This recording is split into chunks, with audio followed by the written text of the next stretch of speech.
ಅದರ ಬಗ್ಗೆ ಹೆಚ್ಚಿನ ಮಾಹಿತಿಯನ್ನು ನಾವೇ ಕೊಡೋದಕ್ಕಿಂತ ನಿಮ್ಮ ಸಹಪಾಠಿಗಳು ಈಗ ನಮ್ಮ ಪ್ರೇರಣಾ ಶಿಬಿರಕ್ಕೆ ಬಂದಿರತಕ್ಕಂಥ 8 ಜನ ವಿದ್ಯಾರ್ಥಿಗಳು ಅವರೇ ಇಲ್ಲೇ ಮಾಹಿತಿಯನ್ನು ನಿಮಗೆ ಕೊಡ್ತಾರೆ.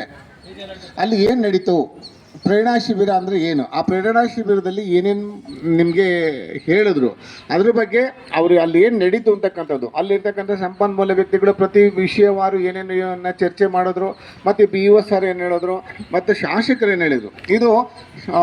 ಇದನ್ನೆಲ್ಲ ಖರ್ಚು ಅವತ್ತಿಗೆ ಬರ್ತಕ್ಕಂಥ ಖರ್ಚು ವೆಚ್ಚಗಳನ್ನು ಅದನ್ನು ಕೂಡ ಶಾಸಕರೇ ಬರೆಸಿರ್ತಕ್ಕಂಥದ್ದು, ಮತ್ತು ಊಟದ ವ್ಯವಸ್ಥೆಯನ್ನು ಮಾತ್ರ ಬೇರೆಯವರು ಮಾಡಿದಂಥದ್ದು. ಹಾಗಾಗಿ ಜೊತೆಗೆ ಇನ್ನು ಪ್ರತಿ ಪ್ರೇರಣಾ ಶಿಬಿರಕ್ಕೆ ಬರ್ತಕ್ಕಂಥ ವಿದ್ಯಾರ್ಥಿಗಳಿಗೂ ಕೂಡ ಬೇರೆ ಥರದ ಒಂದು ಸಣ್ಣ ಪುಟ್ಟ ಒಂದು ಸಣ್ಣದಾಗಿರ್ತಕ್ಕ ಒಂದು ಗಿಫ್ಟ್ ಕೂಡ ಇದು ಮಾಡ್ತಿದ್ದಾರೆ. ಅದನ್ನು ಈಗ ನಮಗಿಲ್ವಲ್ಲ ಸರ್ ಅಂತ ಅಂದ್ಕೊಳ್ಳಂಗಿಲ್ಲ.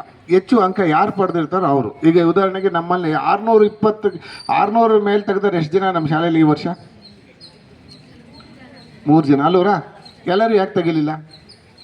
ಈಗ ನೀವು ಮನಸ್ಸು ಮಾಡಿ ನಿಮಗೂ ಕೂಡ ಸವಲತ್ತು ಸಿಗುತ್ತೆ ಅಂತ ಹೇಳ್ತಾ, ಆ ಪ್ರೇರಣಾ ಶಿಬಿರಕ್ಕೆ ಬರೋರಿಗೆ ಅವ್ರಿಗೆ ಬರ್ತಕ್ಕಂಥವ್ರಿಗೆ ಎಲ್ಲರಿಗೂ ಕೂಡ ಅಲ್ಲಿ ಬರ್ತಕ್ಕಂಥ ಏನು ಕ್ವಶನ್ ಪೇಪರ್ಸ್ ಇದೆ ಅದ್ರ ಬಗ್ಗೆ ಎಲ್ಲರಿಗೂ ಜೆರಾಕ್ಸ್ ಕೊಡ್ತಾರೆ.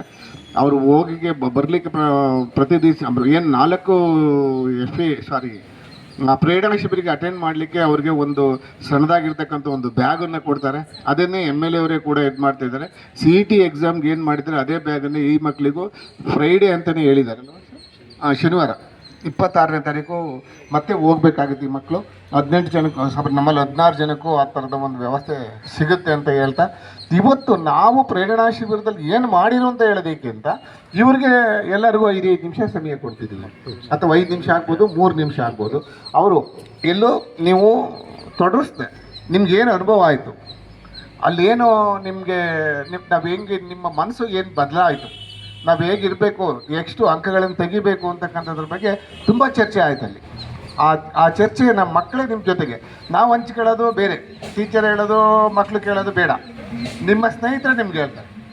ಹಾಗಾದಾಗ ನಿಮಗೆ ಅದ್ರ ಬಗ್ಗೆ ಹೆಚ್ಚಿನ ಒಂದು ಕಾಳಜಿ ಅಥವಾ ನಾನು ಏನು ಮಾಡಬೇಕು ಅಂತಕ್ಕಂಥದ್ದು ನಿಮಗೆ ಬರುತ್ತೆ. ಅಕಸ್ಮಾತ್ ಅದರಲ್ಲಿ ಹೆಚ್ಚು ಅಂಕ ಬಂದಾಗ ಮತ್ತಿನ್ನು ಕೆಲವ್ರನ್ನ ಸೇರ್ತಕ್ಕಂಥ ಪ್ರಯತ್ನವನ್ನು ನಾನು ಮಾಡೋಣ ಅಂತ ಹೇಳ್ತಾ, ಮೊದಲನೇದಾಗಿ Purvika. Hi, good morning to all. ನನ್ನ ಹೆಸರು ಪೂರ್ವಿಕಾ. ನಾನು ಕ್ಲಾಸ್ 10C ಓದ್ತಿದ್ದೀನಿ. ನಾವು ಭಾನುವಾರ ಚಿಕ್ಕನಾಗನಹಳ್ಳಿಲಿ ಪ್ರೇರಣಾ ಶಿಬಿರಕ್ಕೆ ಹೋಗಿದ್ವಿ. ಅದು ರೋಟ್ರಿ ಸ್ಕೂಲಲ್ಲಿ ನಡೆದಿತ್ತು. ಅಲ್ಲಿ ಫಸ್ಟು ನಾವು ಹೋದಾಗ ಮ್ಯಾಥ್ಸ್ ಸರ್ ಬಂದರು. ಅವರು ಮ್ಯಾಥ್ಸ್ ಬಗ್ಗೆ ಮಾತಾಡಲಿಲ್ಲ, ಬಟ್ ನಮಗೆ ಮೋಟಿವೇಶನ್ ಥರ ಹೇಳಿದ್ರು. ಹೆಂಗೆ ಅಂದರೆ ಬೆಸ್ಟ್ ಸ್ಟೂಡೆಂಟ್ಸ್ ಅಂದರೆ ಹೆಂಗಿರಬೇಕು, ಬೆಸ್ಟ್ ಸ್ಟೂಡೆಂಟ್ಸ್ ಅಂದರೆ ಯಾವ ರೀತಿ ಕ್ವಾಲಿಟೀಸ್ ಇರಬೇಕು ಅವರಲ್ಲಿ ಅಂತ ಹೇಳ್ತಿದ್ರು. ಬೆಸ್ಟ್ ಸ್ಟೂಡೆಂಟ್ಸ್ ಅಂದರೆ ಲರ್ನಿಂಗ್ ಇನ್ 1 ಎಫರ್ಟ್, ಒಂದು ಸತಿ ಹೇಳಿದ ತಕ್ಷಣ ಕ್ಯಾಚ್ ಮಾಡಬೇಕು, ಆ ಥರ ಒಂದು ಕ್ವಾಲಿಟಿ ಇರಬೇಕು. ಮತ್ತು ಎಂಜಾಯ್ ಮಾಡ್ಕೊಂಡು ಕಲಿಬೇಕು, ಏನೇ ಕಲಿತಿದ್ರು ಕೂಡ ಎಂಜಾಯ್ ಮಾಡ್ಕೊಂಡು ಕಲಿಬೇಕು, ಅರ್ಥ ಮಾಡ್ಕೊಂಡು ಕಲಿಬೇಕು, ಮಗ್ಗಪ್ ಮಾಡಬಾರ್ದು. ಮತ್ತು ಎಸ್ಕೇಪಿಸಮ್, ಇವಾಗ ಬೇರೆ ಟೀಚರ್ಸ್ ಮೇಲೆ ವರ್ಷದಾಗಿರ್ಬೋದು, ಆ ಥರದ್ದನ್ನೆಲ್ಲ ಬಿಡಬೇಕು. ಇದೆಲ್ಲ ನಮ್ಮ ಅಂದರೆ ಬೆಸ್ಟ್ ಸ್ಟೂಡೆಂಟ್ಸ್ ಕ್ವಾಲಿಟೀಸ್ ಅಂತ ಹೇಳಿದ್ರು.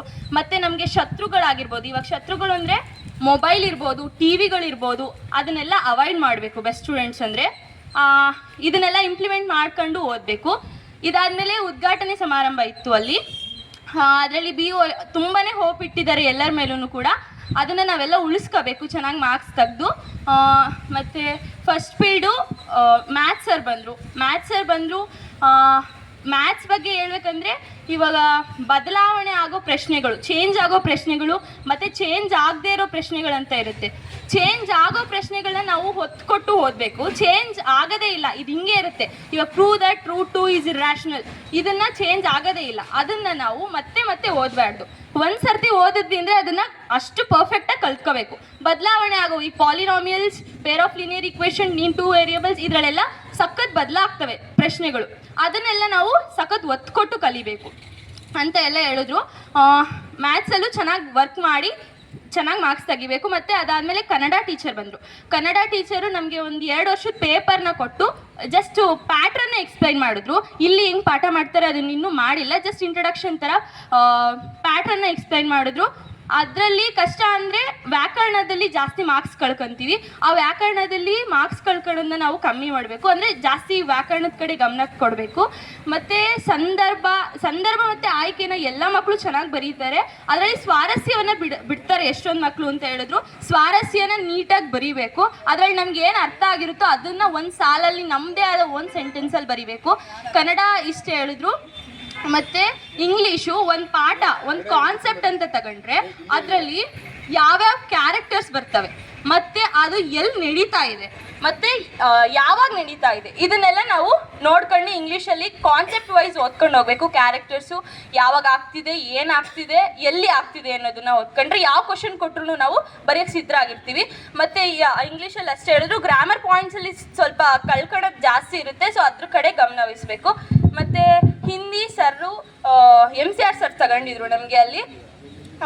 ಅದರಲ್ಲಿ ಪದ್ಯ ಭಾಗದಲ್ಲಿರ್ಬೋದು, ಗದ್ಯಾಂಶದಲ್ಲಿರ್ಬೋದು, ರಚನಾ ಭಾಗ ಅಂದರೆ ಪತ್ರ ಆಗಿರ್ಬೋದು, ಪ್ರಬಂಧ ಆಗಿರ್ಬೋದು, ಈ ಥರದ್ರಲ್ಲೆಲ್ಲ ಈಸಿ ಮಾರ್ಕ್ಸ್ ತಗೋಬೋದು ಅಂತ ಹೇಳಿದ್ರು. ಮತ್ತು ಅನುರೂಪದಲ್ಲಿ ಒಳಗಡೆ ಇವಾಗ ಕಹಾನಿ ಆ ಥರದ್ರಲ್ಲಿ ನಾವು ತಪ್ಪು ಮಾಡ್ತೀವಿ, ಅಂಥದನ್ನು ಬಿಡಬೇಕು ಅಂತ ಹೇಳಿದ್ರು. ಅದಕ್ಕೆ ಜಾಸ್ತಿ ಒತ್ತು ಕೊಟ್ಟು ಓದ್ಕೋಬೇಕು. ಮತ್ತು ಸೋಷಲ್ ಅಂತ ಬಂದರೆ, ಸೋಷಲ್ ಓದುವಾಗ ಒಂದು ಕಾನ್ಸೆಪ್ಟ್ ಇಟ್ಕೊಂಡ್ರೆ ಕ್ರೊನಾಲಜಿಕಲ್ ಆರ್ಡ್ರಲ್ಲಿ ಬರಬೇಕು. ಇವಾಗ ಅಟೋಮನ್ ಟರ್ಕ್ಸ್ ಬಂದಿದ್ದು 1453ನಲ್ಲಿ, ಅದಾದಮೇಲೆ ವಾಸ್ಕೋ ಡ ಗಾಮ ಬಂದರು 1498ಅಲ್ಲಿ. ಈ ಥರ ನಾವು ಕ್ರೊನಾಲಜಿಕಲ್ ಆರ್ಡ್ರ್ ವೈಸು ಓದ್ತಾ ಹೋಗಬೇಕು ಸೋಷಲ್ನ. ಮತ್ತು ಇವಾಗ ಮ್ಯಾಪನ್ನು ಕೂಡ ಅವರೇ ಕೊಡ್ತಾರೆ. ಅದರಲ್ಲಿ ಲೊಕೇಟ್ ಮಾಡುವಾಗ ನಾವು ಮಾರ್ಕ್ಸ್ ಕಳ್ಕೊಬೋದು. ಅಂಥ ಮಾರ್ಕ್ಸ್ನ ನಾವು ಕಳ್ಕೊಂಡಲೇ ನೀಟಾಗಿ ಮಾರ್ಕ್ ಮಾಡಿ ಬರಿಬೇಕು. ಅದು ಬಿಟ್ಟರೆ ಸೋಷಲ್ ಸೈನ್ಸು ರಮೇಶ್ ಸರ್ ತಗೊಂಡಿದ್ರು ನಮಗೆ ಅಲ್ಲಿ. ಅವ್ರು ಚೆನ್ನಾಗಿ ಮಾಡಿದ್ರು, ತುಂಬ ನಗಿಸ್ಕೊಂಡು ಮಾಡಿದ್ರು. ಒಂದು ಕಾನ್ಸೆಪ್ಟ್ ಅಂತ ತಗೊಂಡ್ರೆ ನಾವು WH ಕ್ವಶನ್ಸ್ನ ಹಾಕ್ಕೊಂಡು ಹೋಗಬೇಕು. ಫೋಟೋಸಿಂಥಸಿಸ್ ಅಂತ ತಗೊಂಡ್ರೆ ಅಥವಾ ಒಂದು ಟಾಪಿಕ್ ಅಂತ ತಗೊಂಡ್ರೆ ಅದರಲ್ಲಿ WH questions, what, when, where, why, ಇದು ಯಾಕಾಯಿತು, ಯಾವಾಗಾಯಿತು, ಎಲ್ಲಾಯಿತು, ಇದನ್ನೆಲ್ಲ ಹಾಕಂತ ಹೋದರೆ ನಮಗೆ ಈಸಿಯಾಗಿ ಮಾರ್ಕ್ಸ್ ಸ್ಕೋರ್ ಮಾಡ್ಬೋದು. ಅಂದರೆ ಅರ್ಥ ಮಾಡ್ಕೊಳಕ್ಕೆ ಈಸಿ ಆಗುತ್ತೆ. ಅರ್ಥ ಮಾಡ್ಕೊಂಡು ಬರಿಬೇಕು, ಮಗ್ಗಪ್ ಮಾಡಬಾರ್ದು ಅಂತ ಹೇಳಿದ್ರು. ಮತ್ತು ಅಷ್ಟೇ. Thank you. ಪೂರ್ವಿಕಾಗೆ ಧನ್ಯವಾದಗಳು. ತುಂಬ ಚೆನ್ನಾಗಿ ಹೇಳಿದ್ಲು ನೋಡ್ರಿ, ಕಣ್ಣಿಗೆ ಕಟ್ಟದಂಗಿತ್ತು. ನಾವೇನು ಅಟೆಂಡ್ ಆಗಿಲ್ಲ, ಆದರೆ ನಾವು ಕೂಡ ಕೇಳಿದ್ವೇನೋ ಅನ್ನಂಗೆ ಹೇಳಿದ್ಲು ಚೆನ್ನಾಗಿ. ನಿಮಗೂ ಅದೇ ಥರ ಅನ್ನಿಸ್ತಾ? ಮತ್ತೊಮ್ಮೆ ಪಕ್ಕ ಅವ್ರು ಏನು ತಿಳ್ಕೊಂಡು ಬರ್ತಾರೋ ಅದನ್ನೆಲ್ಲ ಮತ್ತೆ ಹೇಳಿಸೋಣಂತೆ. Okay, next Mahalakshmi.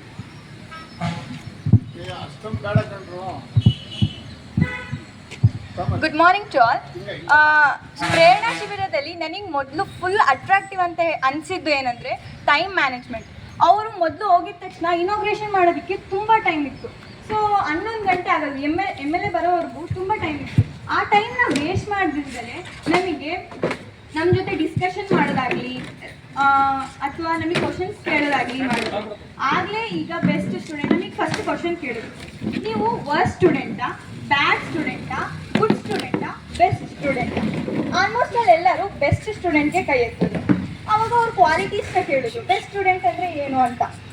ನಮ್ಮ ಪ್ರಕಾರ ಅಂದರೆ ಸ್ಟೂಡೆಂಟ್ಸ್ ಪ್ರಕಾರ ಹೇಳಿದ್ರೆ ಅಂತ ಒಬಿಡಿಯೆಂಟ್ ಆಗಿರಬೇಕು, ಕಾನ್ಫಿಡೆಂಟ್ ಆಗಿರಬೇಕು, ಲಾಯಲ್ ಆಗಿ ಓದಬೇಕು, ಟೀಚರ್ಸಿಗೆ ಲಾಯಲ್ ಆಗಿರಬೇಕು, ಎಕ್ಸೆಟ್ರಾ ಹೇಳಿದ್ರು.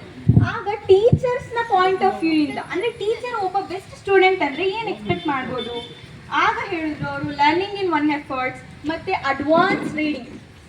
ಲರ್ನಿಂಗ್ ಇನ್ 1 ಎಫರ್ಟ್ ಅಂದರೆ ಒಂದ್ಸಲಿ ಹೇಳ್ಕೊಟ್ಟಿದ ತಕ್ಷಣ ನಾವು ಕ್ಯಾಚ್ ಮಾಡ್ಕೊಂಡು ಕಲಿಬೇಕು. ಅಡ್ವಾನ್ಸ್ ರೀಡಿಂಗ್ ಅಂದರೆ ಇವತ್ತು AP ನಮಗೆ ಚಾಪ್ಟರ್ ಮಾಡ್ತಾರೆ ಅಂತ ಅನ್ಕೊಳ್ತೀವಿ, ಅರ್ಥಮೆಟಿಕ್ ಪ್ರೋಗ್ರೆಷನ್. ಆ ಚಾಪ್ಟರ್ ಮಾಡ್ತಾರೆ ಅಂದರೆ ನಾವು ಅದರ ಇಂಟ್ರೊಡಕ್ಷನ್ನ ಅದರಲ್ಲಿ ಏನಿರ್ಬೋದು ಅದನ್ನು ನಾವು ನೆನ್ನೆನೇ ಓದ್ಕೊಂಡ್ಬರ್ಬೇಕು. ಅಡ್ವಾನ್ಸ್ ರೀಡಿಂಗ್ ಮಾಡಬೇಕು ಮತ್ತು ಎಂಜಾಯ್ ಮಾಡ್ತಾ ಕಲಿಬೇಕು ಅದನ್ನು. ಓಕೆನಾ? Learning by enjoying, learning by understanding. ಅರ್ಥ ಮಾಡಿಕೊಂಡು ಕಲಿಬೇಕು. ಮತ್ತು ಅವಾಯ್ಡ್ ಪೋಸ್ಟ್ಪೋನ್ ಮಾಡಬಾರ್ದು. ಇವಾಗ ನಮಗೆ ಆ್ಯಕ್ಟಿವಿಟಿ ಕೊಟ್ಟಿರ್ತಾರೆ, ಅದಕ್ಕೆ ಲಾಸ್ಟ್ ಡೇಟ್ ಮಂಡೇ ಇರುತ್ತೆ.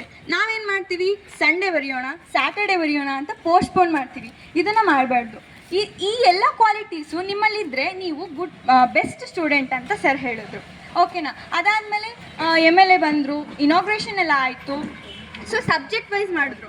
ನಮಗೆ ಇಲ್ಲಿ ಡೈಲಿ ಲೆಸನ್ಸ್ ಮಾಡ್ತಾರಲ್ಲ ಆ ಥರ ಲೆಸನ್ಸ್ ಮಾಡಲಿಲ್ಲ. ನಮಗೆ ಒಂದು ವರ್ಷಕ್ಕೆ ಯಾವ ರೀತಿ ನಾವು ಓದಬೇಕು, ನಾವು ಚೆನ್ನಾಗಿ ಸ್ಕೋರ್ ಮಾಡಬೇಕಂದ್ರೆ ಯಾವ ರೀತಿ ಓದಬೇಕು ಅನ್ನೋ ಪ್ಲ್ಯಾನಿಂಗ್ ಹೇಳಿಕೊಟ್ರು. ಸ್ಟಡಿಂಗ್ ಟಿಪ್ಸ್ ಹೇಳ್ಕೊಟ್ರು ಆ್ಯಂಡ್ ಟ್ರಿಕ್ಸ್ ಹೇಳ್ಕೊಟ್ರು. ನಾವು ಯಾವ ರೀತಿ ಓದಬೇಕು ಅಷ್ಟೇ ಹೇಳ್ಕೊಟ್ರು. ಸೊ ಫಸ್ಟ್ ಕನ್ನಡ ಬಂದರೆ ಸರ್ ಬಂದು ನಮಗೆ 2 years ಪೇಪರ್ಸ್ ಕೊಟ್ಟರು. ಲಾಸ್ಟ್ ಇಯರ್ 24ದು ಸ್ಟೇಟ್ ಲೆವೆಲ್ ಪ್ರಾಕ್ಟೀಸ್ ಪೇಪರ್ಸ್ನ ಕೊಟ್ಟರು, ಜೆರಾಕ್ಸ್ ಮಾಡಿಸಿ ಕೊಟ್ಟಿದ್ರು. ಅದರಲ್ಲಿ ಪ್ಯಾಟ್ರನ್ನ ಎಕ್ಸ್ಪ್ಲೈನ್ ಮಾಡಿದ್ರು ಅಷ್ಟೇ. ಫಸ್ಟ್ MCQs ಇರ್ತವೆ, ಅದಾದಮೇಲೆ 1 marks ಕ್ವಶನ್ಸ್ ಇರ್ತವಲ್ಲ, ಅದು ತುಂಬ ಇಂಪಾರ್ಟೆಂಟ್. ಇವಾಗ 99 ಸ್ಕೋರ್ ಮಾಡಿರ್ತೀವಿ ಕನ್ನಡದಲ್ಲಿ, 1 marks ಎಲ್ಲೋಗುತ್ತೆ ಅಂದರೆ ಈ MCQಸಲ್ಲೇ ತುಂಬ ಡಿಫಿಕಲ್ಟ್ ಆಗಿರ್ತವೆ. ಸೊ ಅದನ್ನು ನಾವು ತುಂಬ ಇಂಪಾರ್ಟೆನ್ಸ್ ಕೊಟ್ಟು ಓದಬೇಕು. ನೆಕ್ಸ್ಟ್ ಇಂಗ್ಲೀಷಿಗೆ ಬಂದರೆ ಸರ್ ಏನು ಹೇಳಿದ್ರು, ಫಸ್ಟ್ ಸರ್ ಬಂದಿದ್ದ ತಕ್ಷಣ ಒಂದು ವರ್ಡ್ ಬರೆದ್ರು ಬೋರ್ಡ್ ಮೇಲೆ, ಪ್ರೊಕ್ರಾಸ್ಟಿನೇಷನ್ ಅಂತ. ಪ್ರೊಕ್ರಾಸ್ಟಿನೇಷನ್ ಈ ವರ್ಡ್ನ ನಮ್ಮ ಲೈಫಿಂದನೇ ತೆಗ್ದಾಕ್ಬಿಡ್ಬೇಕು. ಪ್ರೊಕ್ರಾಸ್ಟಿನೇಷನ್ ಅಂದರೆ ನಾವು ಯಾವುದೇ ಕೆಲಸನ ಪೋಸ್ಟ್ಪೋನ್ ಮಾಡೋದು, ಅಂದರೆ ನಾಳೆ ಮಾಡೋಣ, ನಾಡಿದ್ದು ಮಾಡೋಣ, ಆಮೇಲೆ ಮಾಡೋಣ ಅಂತ ಪೋಸ್ಟ್ಪೋನ್ ಮಾಡೋದು. ಇದನ್ನು ಈ ವರ್ಡ್ನ ನಮ್ಮ ಸ್ಟೂಡೆಂಟ್ ಲೈಫಿಂದನೇ ತೆಗೆದ್ರೆ ಮಾತ್ರ ನಾವು ಸಕ್ಸಸ್ ಆಗೋದಕ್ಕೆ ಸಾಧ್ಯ. ಅದಾದಮೇಲೆ ನಾವು ಸೆಲ್ಫ್ ಫೆಸಿಲಿಟೇಟರ್ಸ್ ಹಾಕಬೇಕು. ಅಂದರೆ ನಮಗೆ ಗೊತ್ತಿರುತ್ತೆ ನಮ್ಮದು ಏನೇನು ವೀಕ್ನೆಸ್ ಇದೆ, ಅಂದರೆ ನಾವು ಯಾವ ಸಬ್ಜೆಕ್ಟಲ್ಲಿ ವೀಕ್ ಇದ್ದೀವಿ, ಆ ಸಬ್ಜೆಕ್ಟಲ್ಲೂ ಯಾವ ಟಾಪಿಕಲ್ಲಿ ವೀಕ್ ಇದ್ದೀವಿ ಅಂತ ನಮಗೆ ಗೊತ್ತಿರುತ್ತೆ. ಅದನ್ನು ನಾವು ಟೀಚರ್ಸಿಗೆ ಕೇಳಿ ತಿಳ್ಕೊಳ್ಳೋದಾಗಲಿ ಅದನ್ನು ಒಟ್ಟಿನಲ್ಲಿ ಸಾಲ್ವ್ ಮಾಡ್ಕೋಬೇಕು. ಓಕೆ, ಅದಾದಮೇಲೆ ಹಿಂದಿಲೂ ಅಷ್ಟೇ 4 ಪಾರ್ಟಾಗಿ ಡಿವೈಡ್ ಮಾಡಿರ್ತಾರೆ. ಗದ್ಯ ಭಾಗ, ಪದ್ಯ ಭಾಗ, ರಚನಾ ಭಾಗ ಮತ್ತು ವ್ಯಾಕರಣ ಭಾಗ. ಇದರಲ್ಲಿ ತುಂಬ ಈಸಿಯಾಗಿರೋದಂದರೆ ರಚನಾ ಭಾಗನ ನಾವು ಓನಾಗಿ ಬರಿಬೋದು. ಓಕೆನಾ? ಅದರಲ್ಲಿ ಡಿಫಿಕಲ್ಟ್ ಆಗಿರೋದು ಅಂದರೆ ಸ್ವಲ್ಪ ಇಂಪಾರ್ಟೆನ್ಸ್ ಕೊಟ್ಟು ಓದಬೇಕಂದ್ರೆ ಅದು ವ್ಯಾಕರಣ ಭಾಗ. ಅದ್ರ ಬಗ್ಗೆ ನಮಗೆ MCR ಸರ್ ಚೆನ್ನಾಗಿ ಹೇಳಿದ್ರು. ಮತ್ತು ಹಿಂದಿನಲ್ಲಿ ಅನುರೂಪತಾ ಸ್ವಲ್ಪ ಡಿಫಿಕಲ್ಟಾಗಿ ಕೊಟ್ಟಿರ್ತಾರೆ. ಅಂದರೆ ಹಿಂದಿಲೂ ಅಷ್ಟೇ 79 ತೆಗೆದಿರ್ತೀವಿ, ಇನ್ನು 1 marks ಎಲ್ಲಿ ಹೋಗ್ಬೋದು, ಈ ಥರ ಅನುರೂಪತಾ MCQಸಲ್ಲೇ ಹೋಗುತ್ತೆ. ಸೊ ಅನುರೂಪತನ ತುಂಬ ಇಂಪಾರ್ಟೆನ್ಸ್ ಕೊಟ್ಟು ಓದಬೇಕು. ಮ್ಯಾಥ್ಸಲ್ಲೂ ಅಷ್ಟೇ ಸರ್ ತುಂಬ ಹೇಳೋಕ್ಕಾಗಲಿಲ್ಲ, ಯಾಕಂದರೆ ಮ್ಯಾಥ್ಸಲ್ಲಿ ನಾವು ಇದೇ ಪ್ಯಾಟ್ರನಲ್ಲಿ ಪ್ರತಿ ವರ್ಷ ಕ್ವಶನ್ ಬರುತ್ತೆ ಅಂತ ಹೇಳೋಕ್ಕಾಗಲ್ಲ, ಚೇಂಜ್ ಆಗ್ಬೋದು. ಸೊ ಮ್ಯಾಥ್ಸಲ್ಲಿ ಯಾವ್ಯಾವ ಚಾಪ್ಟರ್ಸ್ನಿಂದ ಅಪ್ಲಿಕೇಶನ್ ಬೇಸ್ಡ್ ಕ್ವಶನ್ಸ್ ಬರ್ತವೆ, ಅಂದರೆ ಬುಕ್ಕಲ್ಲಿ ಇರಲ್ಲ ಅವು, ಟೆಕ್ಸ್ಟ್ ಬುಕ್ಕಲ್ಲಿ ನಮಗೆ ಎಕ್ಸಸೈಸ್ ಕ್ವಶನ್ಸ್ ಅಲ್ಲ, ಅಪ್ಲಿಕೇಶನ್ ಬೇಸ್ಡ್ ಕ್ವಶನ್ಸ್ ಬರ್ತವೆ ಅಂತ ಹೇಳಿದ್ರು. ಫಾರ್ ಎಕ್ಸಾಂಪಲ್ ಟ್ರಯಾಂಗಲ್ಸ್ ಆಗಿರ್ಬೋದು, ಈ ಥರ ಚಾಪ್ಟರ್ಸಿಂದ ಅಪ್ಲಿಕೇಶನ್ ಬೇಸ್ಡ್ ಕ್ವಶನ್ಸ್ ಬರುತ್ತೆ. ಸೇಮ್ ನೆಕ್ಸ್ಟು ಸೈನ್ಸಿಗೆ ಬಂದರೆ ಸೈನ್ಸ್ ಅಂತೂ ನಾವು ಸೈನ್ಸ್ ಕ್ಲಾಸ್ ತುಂಬ ಎಂಜಾಯ್ ಮಾಡಿದ್ದೀವಿ, ಅವ್ರು ತುಂಬ ನಗ್ಸಿದ್ದಾರೆ. ಮತ್ತು ನಾವು ಊಟ ಮಾಡಾದ್ಮೇಲೆ ಫಸ್ಟ್ ಪೀರಿಯಡ್ ಇದ್ದಿದ್ದು ಸೈನ್ಸ್. ನಾವು ಊಟ ಮಾಡೋಕ್ಕೆಲ್ಲ ಈ ಥರ ಕಾರಿಡಾರಲ್ಲಿ ಕೂತ್ಕೊಂಡಿದ್ವಿ. ಸರ್ ಬಂದು ಏನು ಮಾಡ್ತಿದ್ದಾರೆ, ಅಲ್ಲೇ ಅಂದರೆ ಟೈಮ್ ವೇಸ್ಟ್ ಮಾಡಲಿಲ್ಲ, ಅಲ್ಲೂ ಬಂದು ನಾವು ಊಟ ಮಾಡ್ಬೇಕಾದ್ರೆ ಮಾತಾಡ್ಸಿದ್ರು. ಇವಾಗ ನೀವು ಒಂದು ಬೈಟ್ ತೊಗೊಂಡ್ವಿ ಊಟ ಅಂದರೆ ಅದನ್ನು ಚೀವ್ ಮಾಡಿದ್ರಿ ಅಂದರೆ ಈ ಬಕ್ಕಲ್ ಕ್ಯಾವಿಟಿಲಿ ಯಾವ ಎನ್ಸೈಮ್ ಇದೆ, ಸಲೈವರಿ ಅಮಿಲೈಸ್. ಇವಾಗ ನೀವು ಚೀವ್ ಮಾಡಿರೋದು ಇಲ್ಲಿ ಈಸೋಫೇಗಸಿಂದ ಹೋಗ್ತಿದೆ, ಅದು ಏನು ಮಾಡುತ್ತೆ ಅಂದರೆ ಸಲೈವರಿ ಅಮಿಲೈಸ್ನ ಫಂಕ್ಷನ್ಸ್ ಏನು, ಈ ಥರ ನಾವು ಊಟ ಮಾಡಬೇಕಾದ್ರೂ ಕೂಡ ಅವರು ಸೈನ್ಸ್ನ ಇನ್ವಾಲ್ವ್ ಮಾಡಿ ನಮಗೆ ಹೇಳ್ಕೊಟ್ರು. ಅದಾದಮೇಲೆ ಸೈನ್ಸ್ಗೂ ಕೂಡ ಒಂದು ಟಾಪಿಕ್ ಅಂತ ತಗೊಂಡ್ರೆ what, why, how, when, where, ಈ ಥರ. ಫೋಟೋಸಿಂಥಸಿಸ್ ಅಂದರೆ ಫೋಟೋಸಿಂಥಸಿಸ್ ಯಾವಾಗ ನಡೆಯುತ್ತೆ, ಫೋಟೋಸಿಂಥಸಿಸ್ ಎಲ್ಲಿ ನಡೆಯುತ್ತೆ, ಫೋಟೋಸಿಂಥಸಿಸ್ ಯಾಕೆ ನಡೆಯುತ್ತೆ, ಫೋಟೋಸಿಂಥಸಿಸ್ ಅಂದರೆ ಏನು, ಈ ಥರ ಕ್ವಶನ್ಸ್ ಮಾಡ್ಕೊಂಡು ನಾವು ಅರ್ಥ ಮಾಡ್ಕೊಂಡು ಓದಿದ್ರೆ ಬಯಾಲಜಿ ಆದರೆ ಸೈನ್ಸು ಫುಲ್ ಈಸಿ ಆಗುತ್ತೆ.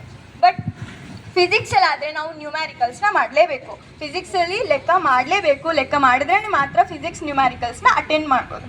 ನೆಕ್ಸ್ಟ್ ಸೋಷಿಯಲ್ ಬಂದರೆ ಸೋಷಿಯಲಲ್ಲೂ ಅಷ್ಟೇ ಎಕ್ಸಾಮ್ ಪ್ಯಾಟ್ರನ್ನ ಎಕ್ಸ್ಪ್ಲೈನ್ ಮಾಡಿದ್ರು. ಅದರಲ್ಲೂ ಕೂಡ ಮ್ಯಾಪ್ ಕೊಡ್ತಾರೆ, ಅದರಲ್ಲಿ ನಾವು ಮೆನ್ಷನ್ ಮಾಡಬೇಕಾಗುತ್ತೆ. ಫಾರ್ ಎಕ್ಸಾಂಪಲ್ ಅವರೇ ಮ್ಯಾಪ್ ಕೊಡ್ತಾರೆ, ಬಟ್ ನಾವು ಪ್ಲೇಸ್ನ ಮಾತ್ರ ಪಾಯಿಂಟ್ ಔಟ್ ಮಾಡಬೇಕು. ಅದರಲ್ಲಿ ರುಯ್ಲಿ ಮತ್ತು ಫಾರ್ ಎಕ್ಸಾಂಪಲ್ ಇಂಡಿಯನ್ ಸೀಸನ್ಸ್ ಚಾಪ್ಟರಲ್ಲಿ ರುಯ್ಲಿ, ಮೌಸಿನ್ರಮ್ ಮತ್ತು ಗಂಗಾನಗರ್ ಇವು 3 ಇಂಪಾರ್ಟೆಂಟು. ರುಯ್ಲಿ ಮತ್ತು ಗಂಗಾನಗರ್ನ ನಾವು ಪಾಯಿಂಟ್ ಔಟ್ ಮಾಡಬೇಕಾದ್ರೆ ಮಿಸ್ ಮಾಡ್ಕೊತೀವಿ, 2 ರಾಜಸ್ಥಾನಲ್ಲೇ ಬರುತ್ತೆ. ಅದನ್ನು ರುಯ್ಲಿ ಜಾಗಕ್ಕೆ ಗಂಗಾನಗರ್ ಹಾಕೋದು, ಗಂಗಾನಗರ್ ಜಾಗಕ್ಕೆ ರುಯ್ಲಿ ಹಾಕಿದ್ರೆ ಅಲ್ಲಿ ಮಾರ್ಕ್ಸ್ ಹೋಗುತ್ತೆ. ಈ ಥರ ಇಂಪಾರ್ಟೆಂಟ್ ಪಾಯಿಂಟ್ಸ್ನ ನಾವು ನೀಟಾಗಿ ನೋಡ್ಕೋಬೇಕು ಅಂತ ಹೇಳಿದ್ರು. ಅದಾದಮೇಲೆ ಇದೇ ಥರ ಟಿಪ್ಸ್ ಹೇಳ್ಕೊಟ್ರು, ನಾವು ಹೆಂಗೆ ಓದಬೇಕು ಅನ್ನೋ ಸ್ಟ್ರಾಟಜಿಸ್ನೇ ಹೇಳ್ಕೊಟ್ರು. SWOT ಅನ್ನೋ ಒಂದು ವರ್ಡ್ ಹೇಳಿದ್ರು ಸರ್, SWOT. ಅದರಲ್ಲಿ ಎಸ್ ಫಾರ್ ಸ್ಟ್ರೆಂತ್, ನಮ್ಮ ಸ್ಟ್ರೆಂತ್ನ ಲಿಸ್ಟ್ ಮಾಡಿರಿ ಅಂತ ಹೇಳಿದ್ರು. ಫಾರ್ ಎಕ್ಸಾಂಪಲ್ ಒಬ್ಬರು ಸ್ಟ್ರೆಂತ್ ಏನಿರುತ್ತೆ, ಹ್ಯಾಂಡ್ ರೈಟ್, ಅವ್ರು ತುಂಬ ಚೆನ್ನಾಗಿ ಹ್ಯಾಂಡ್ ರೈಟಿಂಗ್ ಬರೀತಾರೆ. ಒಂದು ಆನ್ಸರ್ ಕೊಟ್ಟರೆ ಆ ಆನ್ಸರ್ನ ಒಂದೇ ಸಲ ಓದಿದ ತಕ್ಷಣ ಅವ್ರಿಗೆ ಜ್ಞಾಪಕ ಆಗುತ್ತೆ, ಅದು ಅವರ ಸ್ಟ್ರೆಂತ್ ಆಗಿರುತ್ತೆ. W ಫಾರ್ ವೀಕ್ನೆಸ್, ನಮ್ಮ ವೀಕ್ನೆಸ್ ಯಾವ್ಯಾವು ಅಂತ ನಾವು ನೋಡ್ಕೋಬೇಕು. ಇವಾಗ ಒಬ್ಬೊಬ್ಬರು ಹಿಂದಿ ಬರೆಯೋದ್ರಲ್ಲಿ ಓದೋದ್ರಲ್ಲಿ ವೀಕ್ ಇರ್ತಾರೆ, ಮ್ಯಾಥ್ಸಲ್ಲಿ ವೀಕ್ ಇರ್ತಾರೆ, ಅದನ್ನು ನಾವು ಪಾಯಿಂಟ್ ಔಟ್ ಮಾಡ್ಕೋಬೇಕು. ನಮ್ಮ ಸ್ಟ್ರೆಂತ್ ಯಾವ್ಯಾವು, ನಮ್ಮ ವೀಕ್ನೆಸ್ ಯಾವ್ಯಾವು. ಅದಾದಮೇಲೆ O ಫಾರ್ ಅಪರ್ಚುನಿಟೀಸ್, ನಮ್ಮ ಅಪರ್ಚುನಿಟೀಸ್ನ ನಾವು ಹೇಗೆ ಯೂಸ್ ಮಾಡ್ಕೋಬೇಕು, ಓಕೆನಾ, ಅಪರ್ಚುನಿಟೀಸ್. ಅದಾದಮೇಲೆ T ಫಾರ್ ಥ್ರೆಡ್ಸ್, ಅಂದರೆ ಈ ಎಲ್ಲ ಇವಾಗ ನಮಗೆ ಗೊತ್ತು, ನಾವು ಸ್ಕೋರ್ ಮಾಡ್ಬೇಕಂದ್ರೆ ಏನೇನು ಮಾಡ್ಬೇಕಂತ ನಮಗೆ ಗೊತ್ತು ತಾನೆ. ಓದಬೇಕು ನೀಟಾಗಿ, ಅವರು ಹೇಳೋದೆಲ್ಲ ಕ್ವಶನ್ ಪ್ರಾಕ್ಟೀಸ್ ಮಾಡಬೇಕು, ಇದೆಲ್ಲ ಗೊತ್ತು. ಇದೆಲ್ಲ ಮಾಡೋದಕ್ಕೆ ನಮಗೆ ಏನೇನು ತಡೀತಿದ್ದಾವೆ, ಫೋನ್ ಆಗಿರ್ಬೋದು, ಟಿ ವಿ ಆಗಿರ್ಬೋದು, ಇದನ್ನೆಲ್ಲ ಥ್ರೆಟ್ಸ್ ಅಂತ ಕರಿತೀವಿ. ಇದನ್ನೆಲ್ಲ ನಾವು ಲಿಸ್ಟ್ ಮಾಡ್ಕೊಂಡು ನಮ್ಮ ಸ್ಟ್ರೆಂತ್ಗಳು, ನಮಗೆ ಕಾನ್ಫಿಡೆಂಟ್ ಆಗಿರ್ತೀವಿ, ನಮ್ಮ ಸ್ಟ್ರೆಂತ್ಗಳು ಗೊತ್ತು, ನಮಗೆ ಕಾನ್ಫಿಡೆನ್ಸ್ ಆಗಿರ್ತೀವಿ. ಅದೇ ನಮ್ಮ ವೀಕ್ನೆಸ್ಗಳು ನಮ್ಮ ಸ್ಟ್ರೆಂತ್ ಆಗಿ ಕನ್ವರ್ಟ್ ಮಾಡಬೇಕು. ಇವಾಗ ನಮ್ಮ ವೀಕ್ನೆಸ್ ಯಾರು ಮ್ಯಾಥ್ಸಲ್ಲಿ ತುಂಬ ವೀಕ್ ಇದ್ದಾರೆ ಅಂದರೆ ಆ ಮ್ಯಾಥ್ಸ್ನ ಚೆನ್ನಾಗಿ ಪ್ರಾಕ್ಟೀಸ್ ಮಾಡಿ ಆ ವೀಕ್ನೆಸ್ನ ನೆಕ್ಸ್ಟ್ ಟೈಮು ನಮ್ಮ ಸ್ಟ್ರೆಂತ್ ಆಗಿ ಮಾಡಬೇಕು ಅಂತ ಹೇಳಿ. ಮತ್ತು ನಾವು ಒಂದು ನಾಲೆಡ್ಜ್ನ ಒಂದು ಕಾನ್ಸೆಪ್ಟ್ನ ಕಲಿತಿದ್ದೀವಿ ಅಂದರೆ ಅದನ್ನು ನಾವು KBಲಿ ಕಲಿಬೇಕು. ಇವಾಗ ನೆಟ್ ಹಾಕಿಸ್ಕೋಬೇಕಾದ್ರೆ 1 GB 1/2 GB ಅಂತ ಕಲಿತೀವಿ ತಾನೆ. GB ನ ಇನ್ನೊಂದು ಯೂನಿಟ್, GB ಗಿಂತ ಸ್ವಲ್ಪ ಕಡಿಮೆ ಅಂದರೆ KB. ಓಕೆನಾ? ನಾವು ನಾಲೆಡ್ಜ್ನ ಕಲಿಬೇಕಾದ್ರೆ, ಸ್ಟೋರ್ ಮಾಡ್ಕೋಬೇಕಾದ್ರೆ ಬ್ರೈನಲ್ಲಿ KBಲಿ ಸ್ಟೋರ್ ಮಾಡ್ಕೋಬೇಕು. ಅದೇ ಆನ್ಸರ್ ಬರಿಬೇಕಾದ್ರೆ ಎಕ್ಸಾಮಲ್ಲಿ GB ಲಿ ಬರಿಬೇಕು, ಅಂದರೆ ಎಕ್ಸ್ಪ್ಯಾಂಡ್ ಮಾಡಿ ಬರಿಬೇಕು. ಅರ್ಥ ಮಾಡ್ಕೋಬೇಕಾದ್ರೆ ನೀಟಾಗಿ ಅರ್ಥ ಮಾಡ್ಕೊಂಡಿರ್ಬೇಕು KB ಅಂತ ಹೇಳಿದ್ರು. ಇನ್ನು ತುಂಬ ಚೆನ್ನಾಗಿ ಕ್ಲಾಸ್ ಮಾಡಿದ್ರು. ಅದರಲ್ಲಿ MCR ಸರ್ ಆಗಿರ್ಬೋದು, ನಮ್ಮ ಸ್ಕೂಲಿಂದ MCR ಸರ್ ಬಂದಿದ್ದರು, ತುಂಬ ಚೆನ್ನಾಗಿ ಮಾಡಿದ್ರು. ಅವ್ರಿಗೆ ತುಂಬ ಕಡಿಮೆ ಟೈಮ್ ಕೊಟ್ಟಿದ್ರು. ಆದ್ರಲ್ಲೂ ಕೂಡ ಏನು ಫಾರ್ ಎಕ್ಸಾಂಪಲ್ ಈಗ ಫಿಲಮ್ಸಲ್ಲಿ ಕ್ಲೈಮ್ಯಾಕ್ಸ್ ಹೆಂಗಿರುತ್ತೋ ಆ ಥರ ಬಂದು ಲಾಸ್ಟಿಗೆ ಕ್ಲಾಸ್ ಮಾಡಿದ್ರು. ನಗಿಸ್ತಾ ನಗಿಸ್ತಾ ತುಂಬ ಚೆನ್ನಾಗಿತ್ತು ಪ್ರೇರಣಾ ಶಿಬಿರ ಅಂತೂ, ತುಂಬ ಇಷ್ಟ ಆಯಿತು. Thank you Mahalakshmi. Next Sushravya.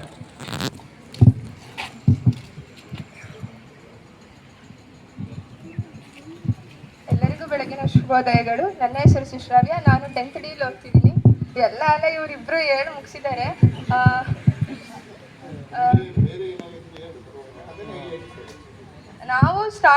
ನಾವು ರೋಟರಿ ಸ್ಕೂಲಲ್ಲಿ ಪ್ರೇರಣಾ ಶಿಬಿರ ಇದ್ದಿದ್ದು. ನಾನು ಪ್ರೇರಣಾ ಶಿಬಿರ ಹೆಂಗಿರ್ಬೋದು ಅಂತಲೇ MCR ಸರ್ ಮತ್ತು VK ಮ್ಯಾಮ್ ಸ್ವಲ್ಪ ಎಕ್ಸ್ಪ್ಲೇನ್ ಮಾಡಿದರು. ಆದರೂ ನಮಗೆ ಸ್ವಲ್ಪ ಕ್ಯೂರಿಯಾಸಿಟಿ ಇತ್ತು ಹೇಗಿರ್ಬೋದು ಅಂತ. ನಾನು ಸ್ಟಾರ್ಟಿಂಗ್ ಹೋಗಿದ ತಕ್ಷಣ ಮ್ಯಾಥ್ಸ್ ಸರ್ ತಗೊತಿದ್ರು. ಅವರು ಟೈಮ್ ವೇಸ್ಟ್ ಮಾಡ್ದಲೇ ಇದು MLA ಸರ್ ಬರೋವರೆಗೂ ಸ್ವಲ್ಪ ಸೈಂಟಿಸ್ಟ್ ಬಗ್ಗೆ ಹೇಳ್ತಿದ್ರು. ನಾವು 9th ಅಲ್ಲೇ ಕಲ್ತಿದ್ವಲ್ಲ ಆರ್ಕಮಿಡಿಕ್ಸ್ ಬಗ್ಗೆ, ನಮಗೆ ಫಿಸಿಕ್ಸಲ್ಲಿ HSS ಸರ್ ಮಾಡಿದ್ರು, ಅವ್ರ ಬಗ್ಗೆ ಒಂಚೂರು ಹೇಳ್ತಿದ್ರು. ಆಮೇಲೆ ಮತ್ತು BO ಸರು ಬಂದರು. BO ಸರು ಟೋಟಲಲ್ಲಿ ಎಷ್ಟು ಜನ ಇದ್ದರು ಅಂದರೆ 150 ಮೆಂಬರ್ಸ್ ಇದ್ದರು. ನಮ್ಮ ಚಿಕ್ಕನಹಳ್ಳಿ ತಾಲೂಕಲ್ಲಿರೋ ಎಲ್ಲ ಸರ್ಕಾರಿ ಶಾಲೆ ಮತ್ತು ಪ್ರೈವೇಟ್ ಶಾಲೆ ಸ್ಟೇಟ್ ಸಿಲೆಬಸ್ ಅವರು ಎಲ್ಲ ಬಂದಿದ್ದರು. ಆಮೇಲೆ ಕನ್ನಡ ಫಸ್ಟ್ ತಗೊಂಡ್ರು. ಕನ್ನಡದಲ್ಲಿ ವ್ಯಾಕರಣ ಎಲ್ಲ ಇಂಪಾರ್ಟೆಂಟ್ಸು, ಬರೀ ಪ್ಯಾಟ್ರನ್ ಹೇಳ್ತಾ ಹೋದರು, ಕ್ಲಾಸಲ್ಲಿ ಮಾಡಲಿಲ್ಲ. ವ್ಯಾಕರಣ ಮಾಡಿದ್ರು. ಆಮೇಲೆ ನಾವು ಕವಿ ಪರಿಚಯ ಎಲ್ಲ ಜಾಸ್ತಿ ಲಾಂಗ್ ಬರೆಯೋಂಗಿಲ್ಲ, ಒಂದು 6 ಲೈನ್ಸಲ್ಲಿ ಬರೆದು ಮುಗಿಸ್ರಿ ಶಾರ್ಟಾಗಿ. ಇಂಪಾರ್ಟೆಂಟ್ಸ್ ಇರೋವನ್ನೆಲ್ಲ ಓದ್ಕೊಳ್ರಿ. ಆಮೇಲೆ ಇವರೇ ಹೇಳಿದ್ರಲ್ಲ ಸ್ವಾರಸ್ಯ ಎಲ್ಲ ಬರೆಯೋದು ಲೇಟ್ ಮಾಡ್ತಾರೆ, ಒಂಚೂರು ಸಂದರ್ಭ ಆಯ್ಕೆ ಬರೆದ್ಬಿಡ್ತಾರೆ, ಸ್ವಾರಸ್ಯ ಒಂಚೂರು ಲೇಟ್ ಮಾಡ್ತಾರೆ ಅಂತ. ಆಮೇಲೆ ಪ್ರಬಂಧ ಎಲ್ಲ ಬರೆಯೋದು ಹೇಳಿದ್ರು, ಗಾದೆ ಒಂದು 12 ಲೈನ್ಸ್ ಬರೀರಿ ಅಂತ ಹೇಳಿದ್ರು. ನೆಕ್ಸ್ಟು ನಮಗೆ ಮ್ಯಾಥ್ಸ್ ತಗೊಂಡ್ರು. ಮ್ಯಾಥ್ಸು ನಮಗೆ 8th ಅಲ್ಲಿ ಮೋಹನ್ ಸರ್ ತಾಂತಿದ್ರು. ಮೋಹನ್ ಸರ್ ಬಂದರು. ಮ್ಯಾಥ್ಸ್ ಬಂದಿದ ತಕ್ಷಣ Mohan sir maths is mother of all subject ಅಂತ ಹೇಳಿದ್ರು. ಆಮೇಲೆ ಇನ್ನೊಬ್ಬರು ಸರು ಬಂದಿದ್ದರು. ಅವರು ಮ್ಯಾಥ್ಸ್ ಬಗ್ಗೆ ಎಲ್ಲ ಎಕ್ಸ್ಪ್ಲೈನ್ ಮಾಡಿ ಯಾವುದಾದ್ರು ಅಪ್ಲಿಕೇಶನ್ ಲೆವೆಲಲ್ಲಿ ಇರೋದನ್ನೆಲ್ಲ ಚೆನ್ನಾಗಿ ಎಫರ್ಟ್ ಹಾಕಿ ಓದ್ರಿ. ಈಗ ಓದಿದ್ನ ಅಂದರೆ ಈಗ ಚೇಂಜ್ ಆಗಲ್ವಲ್ಲ, ಅವನ್ನೆಲ್ಲ ಜಾಸ್ತಿ ಏನು ಓದೋಕ್ಕೆ ಹೋಗ್ಬೇಡ್ರಿ. ಒಂದ್ಸಲಿ ಫುಲ್ಲು ಡೀಟೇಲ್ಸಾಗಿ ಅರ್ಥ ಮಾಡ್ಕೊಂಡಿರೋದನ್ನ ಬೇಕಾದ್ರೆ ನಿಮ್ಮ ಟೀಚರ್ಸ್ ಕೇಳಿದ್ರಿ, ದಿನ ಏನಾದ್ರು 5 ಟೈಮ್ಸ್ ಮ್ಯಾಥ್ಸ್ ಬರೆಯೋಕ್ಕೆ ಹೇಳ್ತಿದ್ರೆ ಇದನ್ನು ಒಂದ್ಸಲಿ ಮ್ಯಾಮ್ ಟೆಸ್ಟ್ ಕೊಡ್ರಿ, ನಮಗೆ ನಾವೆಲ್ಲ ಮಾಡ್ತೀವಿ ಅಂತ ಹೇಳ್ರಿ ಅಂತ ಹೇಳಿದ್ರು. ನೆಕ್ಸ್ಟು ನಮಗೆ ಮ್ಯಾಥ್ಸ್ ಆದಮೇಲೆ ಸೈನ್ಸ್ ತಗೊಂಡ್ರು. ಸೈನ್ಸ್ ತಗೊಳ್ಳೋ ಅಷ್ಟರಲ್ಲಿ 1:30 ಆಗಿತ್ತು. ಆಮೇಲೆ ನಮಗೆ ಊಟಕ್ಕೆ ಬಿಟ್ಟರು. ಅಲ್ಲಿ ಊಟಕ್ಕೆ ಬಿಟ್ಟಾಗ ಸೈನ್ಸ್ ಬಗ್ಗೆ ಹೇಳ್ತಿದ್ರು. ಅಲ್ಲಿ ಊಟದಲ್ಲಿ ಟೈಮ್ ವೇಸ್ಟ್ ಮಾಡಿಸ್ಲಿಲ್ಲ. ಅದೇ ಇವಾಗ ತಿನ್ಬೇಕಾ ಚೀವ್ ಮಾಡ್ತಿದ್ದೀವಿ, ಅವಾಗಲೇ ಸಲೈವ ಪ್ರೆಸೆಂಟ್ ಆಗ್ತಿದೆ, ಅದು ಇದು ಅಂತ ಎಲ್ಲ ಹೇಳಿದ್ರು. ಆಮೇಲೆ ಸೈನ್ಸ್ ಬಗ್ಗೆ, ಬಯಾಲಜಿ ಬಗ್ಗೆನೇ ಆಲ್ಮೋಸ್ಟ್ ಹೇಳ್ತಿದ್ರು. ನಾವು ಸೈನ್ಸ್ನ WH ಕ್ವಶನ್ ಥರ ಫ್ರೇಮ್ ಮಾಡ್ಕೊಂಡು ಆನ್ಸರ್ಸ್ ಮಾಡಬೇಕು ಅಂತ. ಕೆಮಿಸ್ಟ್ರಿನೂ ಅಷ್ಟೇ ಬ್ಯಾಲೆನ್ಸ್ ಎಲ್ಲ ಮಾಡೋದು ಚೆನ್ನಾಗಿ ಕಲ್ತ್ಕೊಳ್ರಿ. ಫಿಸಿಕ್ಸ್ ನ್ಯೂಮರಿಕಲ್ಸ್ ಜಾಸ್ತಿ ಇರುತ್ತೆ, ಎಲ್ಲ ಮಾಡಿರಿ ಅಂತ ಹೇಳಿದ್ರು. ಆಮೇಲೆ ಸೈನ್ಸ್ ಆದಮೇಲೆ ಸೋಷಲ್ ತಗೊಂಡ್ರು. ಸೋಷಲಲ್ಲಿ CRP ಸರ್ ಅಂತ ತಗೊಂಡ್ರು, ಅವ್ರು ಪುಟ್ಟರಾಜು ಸರ್ ಅಂತ. ಅವ್ರ ಬದಲು ಇನ್ನೊಬ್ಬರು ಒಂದು ಟೀಚರ್ ಕರ್ಕೊಂಬಂದಿದ್ರು, ಫಾತಿಮಾ ಮ್ಯಾಮ್ ಅಂತ. ಅವರು ಬಂದು ಫಸ್ಟು ಹಿಸ್ಟ್ರಿ ಚಾಪ್ಟ್ರಲ್ಲಿ the advent of Europe's to India chapter ಮಾಡಿದ್ರು. ಅದರಲ್ಲಿ dual government importance, battle of Buxar, battle of Plassey ಎಲ್ಲ ಚೆನ್ನಾಗಿ ಓದ್ಕೊಳ್ರಿ ಅಂತ ಹೇಳಿದ್ರು. ಆಮೇಲೆ ಇಂಗ್ಲೀಷ್ ತೊಗೊಂಡ್ರು, ಇಂಗ್ಲೀಷಲ್ಲಿ ಜಸ್ಟ್ ಇಂಟ್ರೊಡಕ್ಷನ್ ಕೊಡ್ತಾ ಹೋದ್ರು. ಮತ್ತು ನೀವು ಎಲ್ಲಿ ಜಾಸ್ತಿ ಮಾರ್ಕ್ಸ್ ಕಳ್ಕೊಂತೀರಾ ಅಂದರೆ ಎಕ್ಸ್ಟ್ರಾಕ್ಟಲ್ಲಿ ಕಳ್ಕೊಂತೀರಾ, ಅದರಲ್ಲಿ ಜಾಸ್ತಿ ಒದ್ಕೊಟ್ಟು ಹೋದ್ರಿ, ನೀವೆಲ್ಲ ಇಲ್ಲಿ ಚೆನ್ನಾಗಿ ತೆಗಿಯೋರೇ ಬಂದಿರೋದು ಅಂತ ಎಲ್ಲ ಹೇಳ್ತಿದ್ರು. ಆಮೇಲೆ ಹಿಂದಿ ನಮಗೆ MCR ಸರೇ ತಗೊಂಡಿದ್ದು.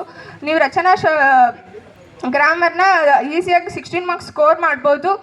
ಅನುರೂಪದಲ್ಲಿ 4 ಮಾರ್ಕ್ಸ್ ಕಳ್ಕೊಂತೀರಾ, ಅದರಲ್ಲಿ ಒಂಚೂರು ನಾವು ಹೇಳ್ಕೊಡ್ತೀವಿ, ಟೆನ್ಷನ್ ಏನು ತಗೋಬೇಡ್ರಿ ಅಂತ ಹೇಳಿದ್ರು. ಆಮೇಲೆ ಲಾಸ್ಟಿಗೆ BO ಸರ್ ಮಾತಾಡಿದ್ರು. BO ಸರ್ ಏನಂತ ಅಂದರು ಅಂದರೆ 150 ಮೆಂಬರ್ಸಲ್ಲಿ ಇಷ್ಟು ಜನದಲ್ಲಿ ಇಷ್ಟೊತ್ತಕ 5:30ವರೆಗೂ ಹಿಂಗೆ ಕ್ಲಾಸ್ ಕೇಳಿದ್ದೀರಲ್ಲ, ಏನೊಂಚೂರು ಗಲಾಟೆ ಮಾಡ್ದಲ್ಲ ಎಷ್ಟು ಚೆನ್ನಾಗಿ ಕೇಳಿದ್ದೀರಾ ಅಂತ ಹೇಳಿದ್ರು. ಆಮೇಲೆ MLA ಸರು ಸಖತ್ ಹೋಪ್ಸ್ ಇಟ್ಕೊಂಡಿದ್ದಾರೆ ನಮ್ಮ ಮೇಲೆ. ಈ ಸಲ 100 ಮೆಂಬರ್ಸ್ನ 625 ಔಟ್ ಆಫ್ 625 ತೆಗಿಸ್ಬೇಕು ಅಂದ್ಕೊಂಡಿದ್ದಾರೆ. ಆಮೇಲೆ ಈ ಥರ ಪ್ರೇರಣಾ ಶಿಬಿರ ಮಾಡಿರೋದ್ರಿಂದ ನಮಗೂ ಎಷ್ಟೊಂದು ಯೂಸ್ ಆಗುತ್ತೆ, ನಾವು ತಿಳ್ಕೊಬೋದು ಮತ್ತು ನಮ್ಮ ಫ್ರೆಂಡ್ಸ್ಗಳಿಗೂ ಎಲ್ಲರಿಗೂ ಹೇಳ್ಬೋದು. ಇಷ್ಟೆಲ್ಲ ಅವಕಾಶ ಮಾಡಿಕೊಟ್ಟ ಎಲ್ಲರಿಗೂ ಧನ್ಯವಾದಗಳು. Good morning everyone. ನಾವು ಕೂಡ ಪ್ರೇರಣಾ ಕ್ಲಾಸಿಗೆ ಹೋಗಿದ್ವು. ಪ್ರೇರಣಾ ಕ್ಲಾಸು ತುಂಬ ಚೆನ್ನಾಗೇ ಆಯಿತು. ಬಟ್ ಎಲ್ಲ ಸಬ್ಜೆಕ್ಟ್ ಟೀಚರ್ಸ್ನೂ ತೊಗೊಂಡಿದ್ರು. ಅದರಲ್ಲಿ ಫಸ್ಟು ಕನ್ನಡ ಅಂತ ಬಂದರೆ ಕನ್ನಡ ಹೇಗೆ ಕ್ವಶನ್ ಪ್ಯಾಟ್ರನ್ ಹೇಳಿದ್ರು. ಹಾಗೆ ನಾವು ಅದು ಲ್ಯಾಂಗ್ವೇಜ್ ಸಬ್ಜೆಕ್ಟ್ನ ರಿಸೋರ್ಸ್ ಬುಕ್ ಅಂತ ಮಾಡಬೇಕು. ಈಗ ಕನ್ನಡ ಸಬ್ಜೆಕ್ಟಲ್ಲಿ ವ್ಯಾಕರಣ ಯಾವುದ್ಯಾವುದು ವಿರುದ್ಧಾರ್ಥಕ ಪದಗಳು ಯಾವ್ಯಾವ ಬರುತ್ತೆ ಒಂದು ಪಾಠದಲ್ಲಿ, ಅದು ಫುಲ್ಲು ಒಂದು ಲಿಸ್ಟ್ ಮಾಡಬೇಕು ಒಂದು ಬುಕ್ಕಲ್ಲಿ. ಮತ್ತು ಯಾವುದ್ಯಾವುದು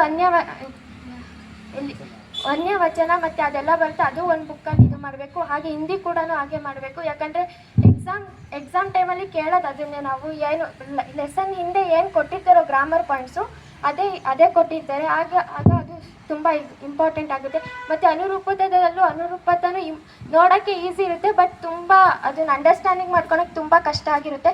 ಬಟ್ ಅದರಲ್ಲಿ ನಮ್ಮ ಮಾರ್ಕ್ಸ್ ಕಳ್ಕೊಳೋದು ತುಂಬ ಜಾಸ್ತಿ ಆಗುತ್ತೆ. ಅದಕ್ಕೇ ಆ ಥರದ ಲಿಸ್ಟ್ ಮಾಡ್ಕೋಬೇಕು ಅಂತ ಹೇಳಿದ್ರು. ಮತ್ತು ಎಲ್ಲ ಸಬ್ಜೆಕ್ಟ್ ಟೀಚರ್ಸು ಚೆನ್ನಾಗಿ ಹೇಳಿದ್ರು. ಮತ್ತು ಈಗ ಯಾರಿಗೋ ಒಬ್ಬರಿಗೆ ನಂಗೆ ಆರ್ಟ್ ಡಯಾಗ್ರಾಮ್ ಬರುತ್ತೆ ಅಂದರೆ ಈಗ ಎಲ್ಲರಿಗೂ ಆರ್ಟ್ ಡಯಾಗ್ರಾಮ್ ದಿನ ಬಿಡಿಸ್ಕೊಂಬರ್ರಿ ಅಂತ ಹೇಳ್ತಿರ್ತಾರೆ. ಬಟ್ ಈಗ ಬರೋರು ದಿನ ಬರೀತಿರ್ತಾರೆ. ಅದಕ್ಕೇ ನಿಮಗೆ ಬರೋರು ಅವ್ರಿಗೂ ಮರ್ತೋದಂಗಾಗುತ್ತೆ. ಮತ್ತೆ ಇದು ಮಾಡಿದ್ರೆ ಮರ್ತೋಗೋ ಚಾನ್ಸಸ್ ಇರುತ್ತೆ. ಬಟ್ ಈಗ ಬರ್ತಿರೋರಿಗೆ ಅದು ಯೂಸ್ ಆಗುತ್ತೆ. ಅದಕ್ಕೆ ಟೀಚರ್ ಹತ್ರ ಹೋಗಿ ನೀವು ನನಗೆ ಬರುತ್ತೆ ಸರ್, ಇದು ಟೆಸ್ಟ್ ಕೊಡಿ, ನಾನು ಬರೀತೀನಿ, ನಾನು ಯಾವ ಟೆಸ್ಟ್ ಕೊಡಿ, ನಾನು ಈ ಡಯಾಗ್ರಾಮ್ ಬಿಡಿಸ್ತೀನಿ, ನನಗೆ ಬರುತ್ತೆ, ನನಗೆ ಬರೆಸ್ಬೇಡಿ, ಬೇರೆ ನಾನು ಓದ್ಕೊಳೋದಿದೆ, ನಮ್ಮ ಟೈಮ್ ವೇಸ್ಟ್ ಆಗ್ತಾ ಇದೆ ಅಂತ ಹೇಳೋ ಕ್ವಶನ್ನು ನಮಗೆ ಮಾಡಬೇಕು ಅಂತ ಹೇಳಿದ್ರು. ಮತ್ತು ಸೋಷಿಯಲ್ ಈಗ 2 ಮಾರ್ಕ್ಸ್ ಕೇಳಿದ್ರೆ ನಾವು 4 ಪಾಯಿಂಟ್ಸ್ನ ಬರೀಬೇಕಾಗುತ್ತೆ, ಇಲ್ಲ 6 ಪಾಯಿಂಟ್ಸ್ನ ಬರೀಬೇಕಾಗುತ್ತೆ. ಈಗ 3 ಮಾರ್ಕ್ಸ್ಗಿದ್ರೆ 6 ಪಾಯಿಂಟ್ಸ್ ಅವ್ರು 8 ಪಾಯಿಂಟ್ಸ್ ಬರೆದ್ರೆ ಫುಲ್ ಮಾರ್ಕ್ಸ್ ಕೊಡೋಯ್. ಈಗ 2 ಮಾರ್ಕ್ಸ್ಗೆ ಕೇಳಿದರೆ 6 ಪಾಯಿಂಟ್ಸ್ನ ಬರೆದ್ರೆ ಇಲ್ಲಿ 2 ಪಾಯಿಂಟ್ಸ್ ಏನೋ ರಾಂಗ್ ಆಗಿದೆ, ಇನ್ನು 4 ಮಾರ್ಕ್ಸ್ ಎಲ್ಲ ಕರೆಕ್ಟಾಗಿರುತ್ತೆ. ಆಗ ಅವ್ರು ಮಾರ್ಕ್ಸ್ ಕೊಡೋ ಚಾನ್ಸಸ್ ಇರುತ್ತೆ. ಅದರಲ್ಲಿ ಇಲ್ಲ 4 ಮಾರ್ಕ್ಸಲ್ಲಿ ಬರ್ತಿದ್ರೆ 1-2 ತಪ್ಪಾಗಿದೆ, 2ಕ್ಕೆ ಅರ್ಧ ಮಾರ್ಕ್ಸ್ ಕೊಡ್ತಾರೆ, ಇಲ್ಲ ಕೊಡೋರು ಕೊಡ್ತಾರೆ, ಇಲ್ಲಾಂದರೆ ಕೊಡೋದೇ ಇಲ್ಲ ಅಂತ ಹೇಳಿದ್ರು. ಮತ್ತು ಚೆನ್ನಾಗಿತ್ತು ಪ್ರೇರಣಾ ಕ್ಲಾಸಸ್ಸು. ಮತ್ತು ಇನ್ನು ಟೀಚರ್ಸು ಗೈಡ್ ಮಾಡಿದ್ರು, ನಮಗೆ 600ನ ರೀಚ್ ಮಾಡೋಕ್ಕೆ ಹೆಲ್ಪ್ ಮಾಡಿದರು. ಮತ್ತು ಓಪ್ಸ್ ಇಟ್ಟಿದ್ರು. ಮತ್ತು ಎಲ್ಲ ಟೀಚರ್ಸ್ ಹೇಳ್ಬೇಕಾದ್ರೂ ಒಂದು ಇಂಟೆನ್ಷನ್ ಇತ್ತು ಅವ್ರಿಗೆ, ಪ್ರತಿಯೊಂದು ಮಗುನೂ 600ನ ರೀಚ್ ಆಗಬೇಕು ಅಂತ ಇತ್ತು. ಬಟ್ ಆ ನಂಬಿಕೆನ ನಾವೆಲ್ಲ ಉಳಿಸ್ಕೊತೀವಿ ಅಂತ ಹೇಳಿ ನನ್ನ ಮಾತನ್ನು ಮುಗಿಸ್ತೀನಿ. Okay, thank you Chaitra. Next Sarala, Kannada medium ವಿದ್ಯಾರ್ಥಿನಿಯಾಗಿ ಭಾಗವಹಿಸಿದ್ದು ಸೌಳೆ. ಎಲ್ಲರಿಗೂ ಬೆಳಗಿನ ಶುಭೋದಯಗಳು. ನಾನು ಆ್ಯಕ್ಚುಲಿ ಪ್ರೇರಣಾ ಶಿಬಿರಕ್ಕೆ ಹೋಗ್ತೀನಿ ಅಂತ ಅಂದ್ಕೊಂಡೇ ಇರಲಿಲ್ಲ. ಅಂದರೆ ನನ್ನ ಸೆಲೆಕ್ಟ್ ಮಾಡ್ತಾರಂತ ನಾನು ಅಂದ್ಕೊಂಡೇ ಇರಲಿಲ್ಲ. ಬಟ್ ಭಾನುವಾರ ಆಗಿತ್ತು. ಬಟ್ ನನಗೆ ನಮ್ಮ ಮನೆಗೆ ಕರ್ಕೊಂಡು ಹೋಗೋರು ಯಾರೂ ಇರಲಿಲ್ಲ ಅಂದ್ಕೊಂಡಿದ್ದೆ. ನಮ್ಮ ಅಣ್ಣ ಕರ್ಕೊಂಡು ಹೋಗಿದ್ದ. ಚೆನ್ನಾಗಿತ್ತು ಪ್ರೇರಣಾ ಶಿಬಿರ. ಅಂದರೆ ಟೀಚರ್ಸು ಎಲ್ಲರೂ ನಾವು MCR ಸರು ಬಂದಿದ್ರು. ಬಟ್ MCR ಸರ್ ಬರಲ್ಲ, ಆಗಲ್ಲ, ಪೇಪರ್ ಕರೆಕ್ಷನ್ ಇರುತ್ತೆ ಅಂತ ಅಂತಿದ್ರು. ಬಟ್ ಆದರೂ ಅವ್ರು ಬಂದಿದ್ದರು, ಖುಷಿ ಆಯಿತು. ಬಟ್ ಚೆನ್ನಾಗಿತ್ತು ಪ್ರೇರಣಾ ಶಿಬಿರ.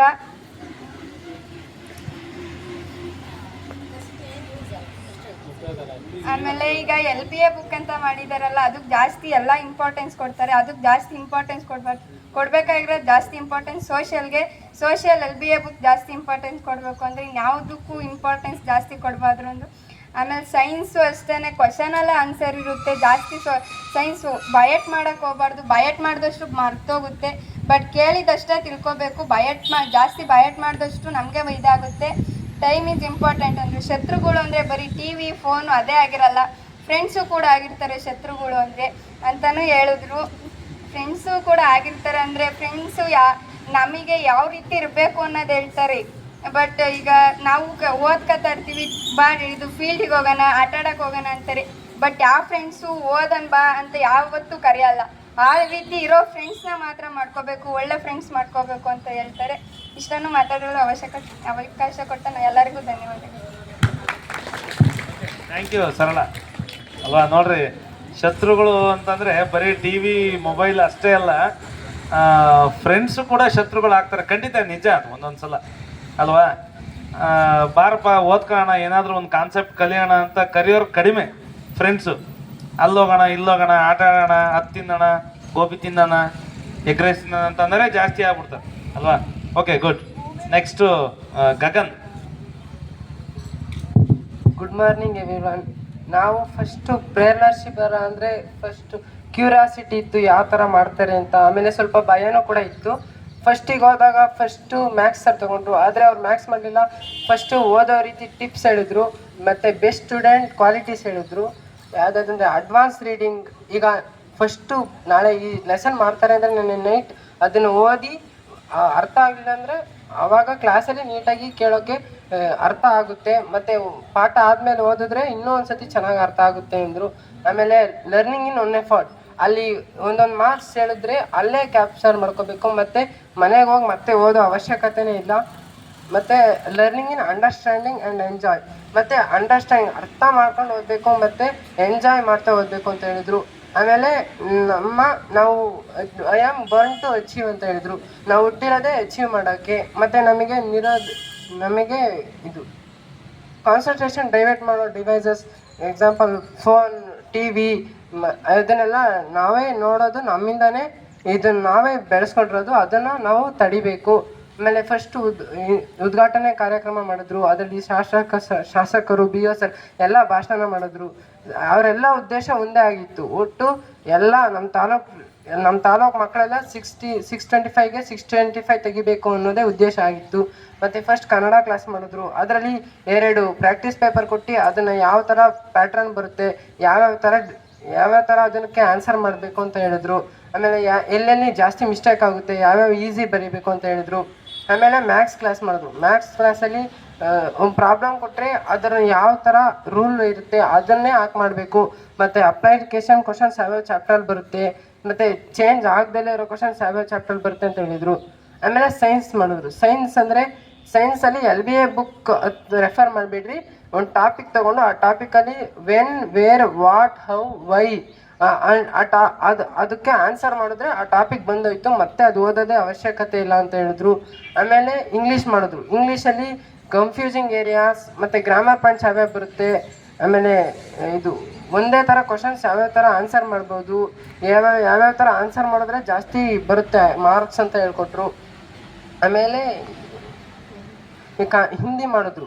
ಹಿಂದಿ ಯಾವ ಥರ ಮಾಡೋದು ಅಂದರೆ ಫುಲ್ಲು ಈಸಿ ಮಾಡಿದ್ರು. ಯಾವ ಥರದಲ್ಲಿ ವ್ಯಾಕರಣಾಂಶದಲ್ಲಿ ಜಾಸ್ತಿ ಮಾರ್ಕ್ಸ್ ಹೋಗುತ್ತೆ, ಅನುರೂಪಾತದಲ್ಲಿ ಜಾಸ್ತಿ ಹೋಗುತ್ತೆ. ಅನುರೂಪಾತ ನೋಡೋಕೆ ಎಷ್ಟು ಈಸಿ ಇರುತ್ತೋ ಅಷ್ಟೇ ಡಿಫಿಕಲ್ಟ್ ಇರುತ್ತೆ. ಅದನ್ನ ನೋಡ್ಕೊಂಡು ಸ್ವಲ್ಪ ಆನ್ಸರ್ ಚೆನ್ನಾಗಿ ಮಾಡಬೇಕು. ಮತ್ತು ನಿಬಂಧ ಲೇಖನದಲ್ಲಿ ಈಸಿಯಾಗಿ ಓನ್ ಸೆಂಟೆನ್ಸಲ್ಲಿ ಕ್ಲಿಯರಾಗಿ ಸೆಂಟೆನ್ಸ್ ಬರೆದಿದ್ರೆ ಜಾಸ್ತಿ ಮಾರ್ಕ್ಸ್ ಸಿಗುತ್ತೆ. ಮತ್ತು ಗಾದೆ ಮಾತು ಮಿನಿಮಮ್ ಅರ್ಧ ಪೇಜಿಂದ ಜಾಸ್ತಿ ಇದ್ದರೆ ಮಾರ್ಕ್ಸ್ ಕೊಡ್ತಾರೆ ಅಂತ ಹೇಳಿದರು. ಇಷ್ಟು ಮಾತ್ರ ನೋಡೋಷ್ಟು ತಮ್ಮೆಲ್ಲರಿಗೂ ಧನ್ಯವಾದ. Thank you Gagan. ತೇಜಸ್.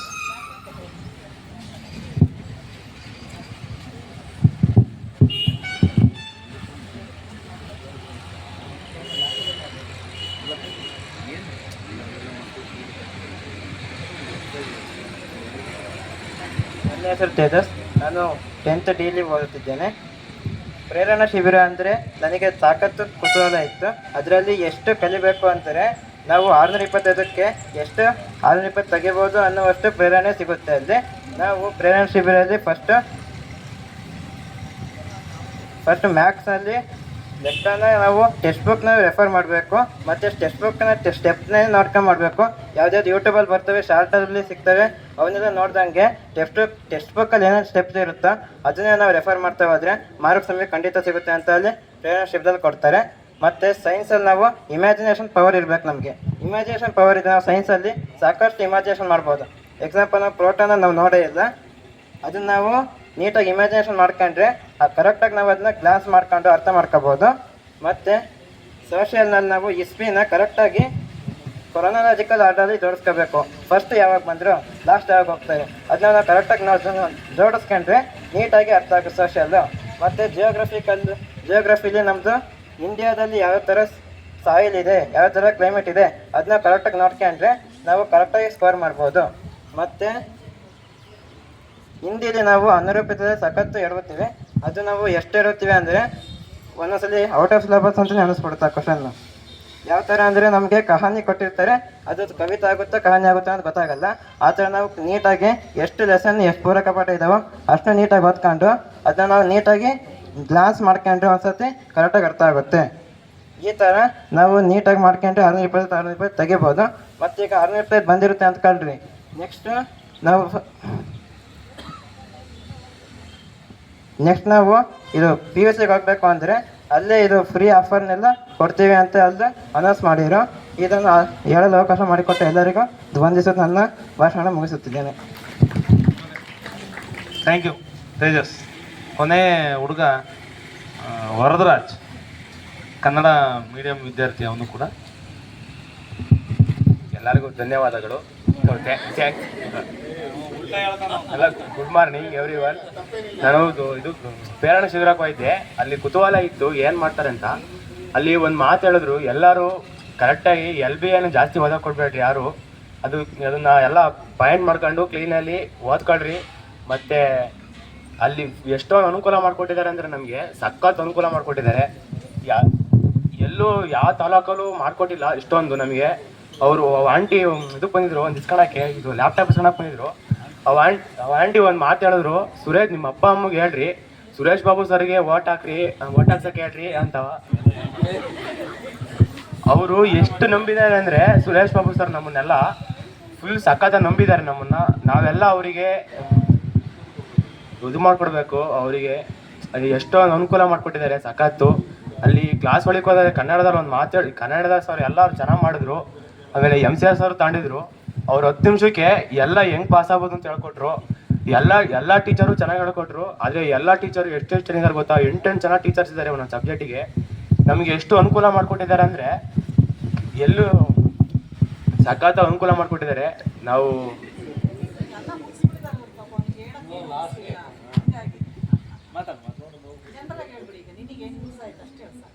ಅಲ್ಲಿ ಎಷ್ಟು ಕಲಿಬೋದು ಅಂದರೆ ನಾವು ಚೆನ್ನಾಗಿ ಕಲಿಬೇಕು ಎಲ್ಲದನ್ನು. ಮತ್ತು ಸಬ್ಜೆಕ್ಟ್ ವೈಸು ಕರೆಕ್ಟಾಗಿ ಎಲ್ಲ ನೋಡ್ಕೊಂಡು, ಆದರೆ LBA ಬುಕ್ಕನ್ನ ಯಾರೂ ಜಾಸ್ತಿ ಓದಕ್ಕೆ ಕೊಡಬಾರ್ದು. ಆಮೇಲೆ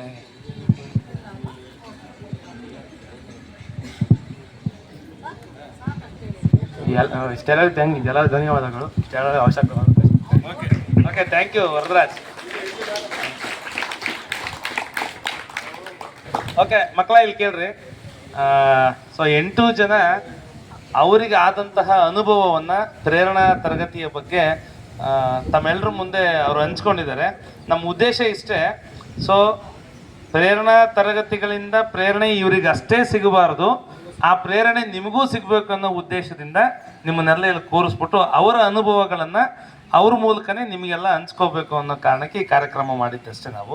ಸೊ ಪ್ರೇರಣಾ ತರಗತಿ, ಪ್ರೇರಣಾ ಶಿಬಿರ ಅಂತಕ್ಕಂಥದ್ದು ನಮ್ಮ BO ಸರ್ ಅವರ ಒಂದು ಪರಿಕಲ್ಪನೆ. ಅದು ಈಗ ಕಳೆದ 3 ವರ್ಷದಿಂದ 2023-24ನೇ ಇಸ್ವಿಯಲ್ಲಿ ಸೊ ಅವರು ಮಿಡ್ ಟರ್ಮ್ ಆದಮೇಲೆ ನಮ್ಮ ಚಿಕ್ಕನಾಯಕನಹಳ್ಳಿ ತಾಲೂಕಿಗೆ BO ಸರ್ ಆಗಿ ಬಂದರು. ಅವ್ರು ಬಂದ ಮೇಲೆ ಇದು ಆರಂಭ ಆಯಿತು. ಅಲ್ಲಿಂದ ಕಳೆದ ವರ್ಷವೂ ಮಾಡಿದ್ವಿ. 23-24ರಲ್ಲೂ ಅಷ್ಟೆಲ್ಲ ಪ್ರಯತ್ನಪಟ್ಟು ಇಡೀ ತುಮಕೂರು ಜಿಲ್ಲೆಗೆ ಚಿಕ್ಕನಾಯಕನಹಳ್ಳಿ ತಾಲೂಕು ಪ್ರಥಮ ಸ್ಥಾನ ಬಂತು ರಿಸಲ್ಟಲ್ಲಿ. 24-25ರಲ್ಲೇ ಮತ್ತೆ ಆಗಸ್ಟಿಂದ ಮಾಡಿದ್ವಿ. ಆಗಲೇ CG ಸರ್ ಹೇಳಿದರು, ಸ್ವಲ್ಪ ಲೇಟಾಗಿ ಮಾಡಿದ್ವಿ ನಾವು. ಆಗಸ್ಟಿಂದ ಮಾಡಿದ್ವಿ. 2 ಶಿಬಿರ ಮಾಡಿದ್ವಿ ನಾವು. ಅಂದರೆ ಟಾಪರ್ಸಿಗೆ 2 ಶಿಬಿರ, NC ಮತ್ತು C+ ಗ್ರೇಡ್ ಬರ್ತಕ್ಕಂಥ ಮಕ್ಕಳಿಗೆ 2 ಶಿಬಿರ ಮಾಡಿದ್ವಿ. ನಮ್ಮ ಸ್ಕೂಲಲ್ಲೂ ಮಾಡಿದ್ವಿ ನಾವು. ಸರಿನಾ? ಈ ರೀತಿ ಮಾಡಿ ಮತ್ತೆ ನಾವು ಫಲಿತಾಂಶದಲ್ಲಿ ಫಸ್ಟ್ ಬಂದ್ವಿ. ಆದರೆ ಈ ವರ್ಷ ಇನ್ನೂ ನಾವು ಅಡ್ವಾನ್ಸ್ ಆಗಿ ಮಾಡೋಣ, ಬೇಗ ಮಾಡೋಣ, ಮಕ್ಕಳನ್ನೆಲ್ಲ ಒಂಚೂರು ಮೋಟಿವೇಟ್ ಮಾಡೋಣ ಅನ್ನೋ ಕಾರಣಕ್ಕೆ ಜುಲೈ ತಿಂಗಳಲ್ಲೇ ಅದನ್ನು ಆರಂಭ ಮಾಡಿದ್ವಿ. ಕೆಲವರಿಗೆ ನಿಮ್ಮ ಮನಸ್ಸಲ್ಲಿ ಬಂದಿರ್ಬೋದು, ನಮ್ಮನ್ನು ಯಾಕೆ ಕರ್ಕೊಂಡು ಹೋಗಿಲ್ಲ ಅಲ್ವಾ? ಅದಕ್ಕೆ ಉತ್ತರ ಕೊಟ್ಟಿದ್ದಾರೆ ಸಿ ಜಿ ಸರ್, ಯಾಕೆ ಅಂತದ್ದು ಕೊಟ್ಟಿದ್ದಾರೆ. ಸೊ ಹಂಗಾಗಿ ನಾವು ಈ ಪ್ರಶ್ನೆನ ಬಿ ಒ ಸರ್ ಹತ್ರನೂ ಕೂಡ ಕೇಳಿದ್ವಿ, ಮೇಡಮ್ ಕೂಡ ಕೇಳಿದ್ದಾರೆ, ಸಿ ಜಿ ಸರು ಕೇಳಿದ್ದಾರೆ. ಸರ್ ನಮ್ಮ ಸ್ಕೂಲಲ್ಲಿ ಬರೀ 8 ಜನ ಅಲ್ಲ, ನೀವು ಒಂದು ಸೆಕ್ಷನ್ಗೆ 2 ಅಂತಂದರೆ ಒಂದೊಂದು ಸೆಕ್ಷನಲ್ಲೇ 10 ಜನ ಇದ್ದಾರೆ ಸರ್ ನಮ್ಮ ಸ್ಕೂಲಲ್ಲಿ 600 ಮಾರ್ಕ್ಸ್ ತೆಗಿಯೋರು ಅಂತಂದು ನಾವು ಎಲ್ಲ ವಾದ ಮಾಡಿದ್ದೀವಿ. ಸೊ ವಾದ ಮಾಡಿದ್ದಕ್ಕೆ ಇನ್ನೂ 8 ಜನಕ್ಕೆ ನಮ್ಮ ಸ್ಕೂಲಲ್ಲಿ ಅವಕಾಶ ಕೊಟ್ಟಿದ್ದಾರೆ. ಅದು ಓನ್ಲಿ ಇಂಗ್ಲೀಷ್ ಮೀಡಿಯಮ್ ಅಷ್ಟೇ. ಇಂಗ್ಲೀಷ್ ಮೀಡಿಯಂ ಮಕ್ಕಳಿಗೆ ಮಾತ್ರ ಹೇಳಿದ್ದಾರೆ, ಕನ್ನಡ ಮೀಡಿಯಂ ಸಾಕು ಬೇಡ, ಇಂಗ್ಲೀಷ್ ಮೀಡಿಯಮಲ್ಲಿ ಇನ್ನೂ 8 ಜನ ತಗೊಳ್ರಿ ಅಂತ ಹೇಳಿದ್ದಾರೆ. ಸೊ 8 ಜನ ಪ್ರೇರಣಾ ಗ್ರೂಪಲ್ಲಿ ಇರ್ತಾರೆ. ಆದರೆ ಆನ್ಲೈನ್ ಕ್ಲಾಸ್ ಅಂತ ಮಾಡ್ತೀವಿ. ಈಗ FA1 ಈಗ ಸ್ಟಾರ್ಟ್ ಆಗುತ್ತಲ್ವ, ಈಗ ನಿಮಗೆ ಸ್ಟಾರ್ಟ್ ಆಗುತ್ತೆ, ಆನ್ಲೈನ್ ಕ್ಲಾಸ್ಗಳು ಸ್ಟಾರ್ಟ್ ಆಗ್ತವೆ. FA1, FA2, FA3, FA4, mid term exam, preparatory exam, ಇವೆಲ್ಲವಕ್ಕೂ ಆನ್ಲೈನ್ ಕ್ಲಾಸ್ ಇರುತ್ತೆ. ಸರಿನಾ? ಆ ಆನ್ಲೈನ್ ಕ್ಲಾಸಲ್ಲಿ ಈಗ ಮಕ್ಕಳ ಸಂಖ್ಯೆ ಜಾಸ್ತಿ ತಗೋಬೋದು ಅಂತ ಈಗ ಮಾತಾಡಿರೋದ್ರಿಂದ ಇಂಗ್ಲೀಷ್ ಮೀಡಿಯಂ ಸ್ಕೂಲ್ಗಳು ತುಂಬ ಕಡಿಮೆ ಇರೋದು ನಮ್ಮ ತಾಲೂಕಲ್ಲಿ. ನಾವು ಇಲ್ಲಿ ಉಳಿಯಾರಲ್ಲಿ ನಮ್ಮ school, Vasavi school, Jnanajyoti school ಅಲ್ಲಲ್ಲ, ಅದೇ ಉಳಿಯಾರಲ್ಲಿರೋದು. ಎಳ್ನೋಡು ಇದೆ, ಬೋರನ್ ಕಣಿವೆ ಇದೆ, ಜೇಸಿಪುರ ಇದೆ. ಈ ರೀತಿ ನಾವು ನೋಡ್ತಾ ಹೋದಾಗ ಒಂದು 7-8 ಸ್ಕೂಲ್ ಏನೋ ಬರ್ತವೆ, ಅಥವಾ ಮ್ಯಾಕ್ಸಿಮಮ್ 10 ಸ್ಕೂಲ್ ಇರ್ಬೋದು. ಆ 10 ಸ್ಕೂಲ್ ಎಲ್ಲ ಮಕ್ಕಳನ್ನು ನಾವು ಆನ್ಲೈನ್ ಕ್ಲಾಸಿಗೆ ಜಾಯಿನ್ ಮಾಡಬೇಕು ಅಂತಂದು ಸರ್ ಹತ್ರ ಕೇಳ್ಕೊಂಡಿದ್ದೀವಿ. ಸೊ ಆನ್ಲೈನ್ ಕ್ಲಾಸ್ ಲಿಂಕು ಅದು ಬಂದಾಗ ಆ ಕ್ಲಾಸಸ್ ಮಾಡುವಂಥ ಸಮಯದಲ್ಲಿ ನಿಮಗೆ ನಾವು ಗೈಡ್ ಮಾಡ್ತೀವಿ, ಯಾವ ರೀತಿ ಜಾಯಿನ್ ಆಗಬೇಕು, ಯಾವ ರೀತಿ ಕ್ಲಾಸಸ್ ಕೇಳಬೇಕು ಅಂತಂದು ನಾವು ನಿಮಗೆಲ್ಲ ಗೈಡ್ ಮಾಡ್ತೀವಿ.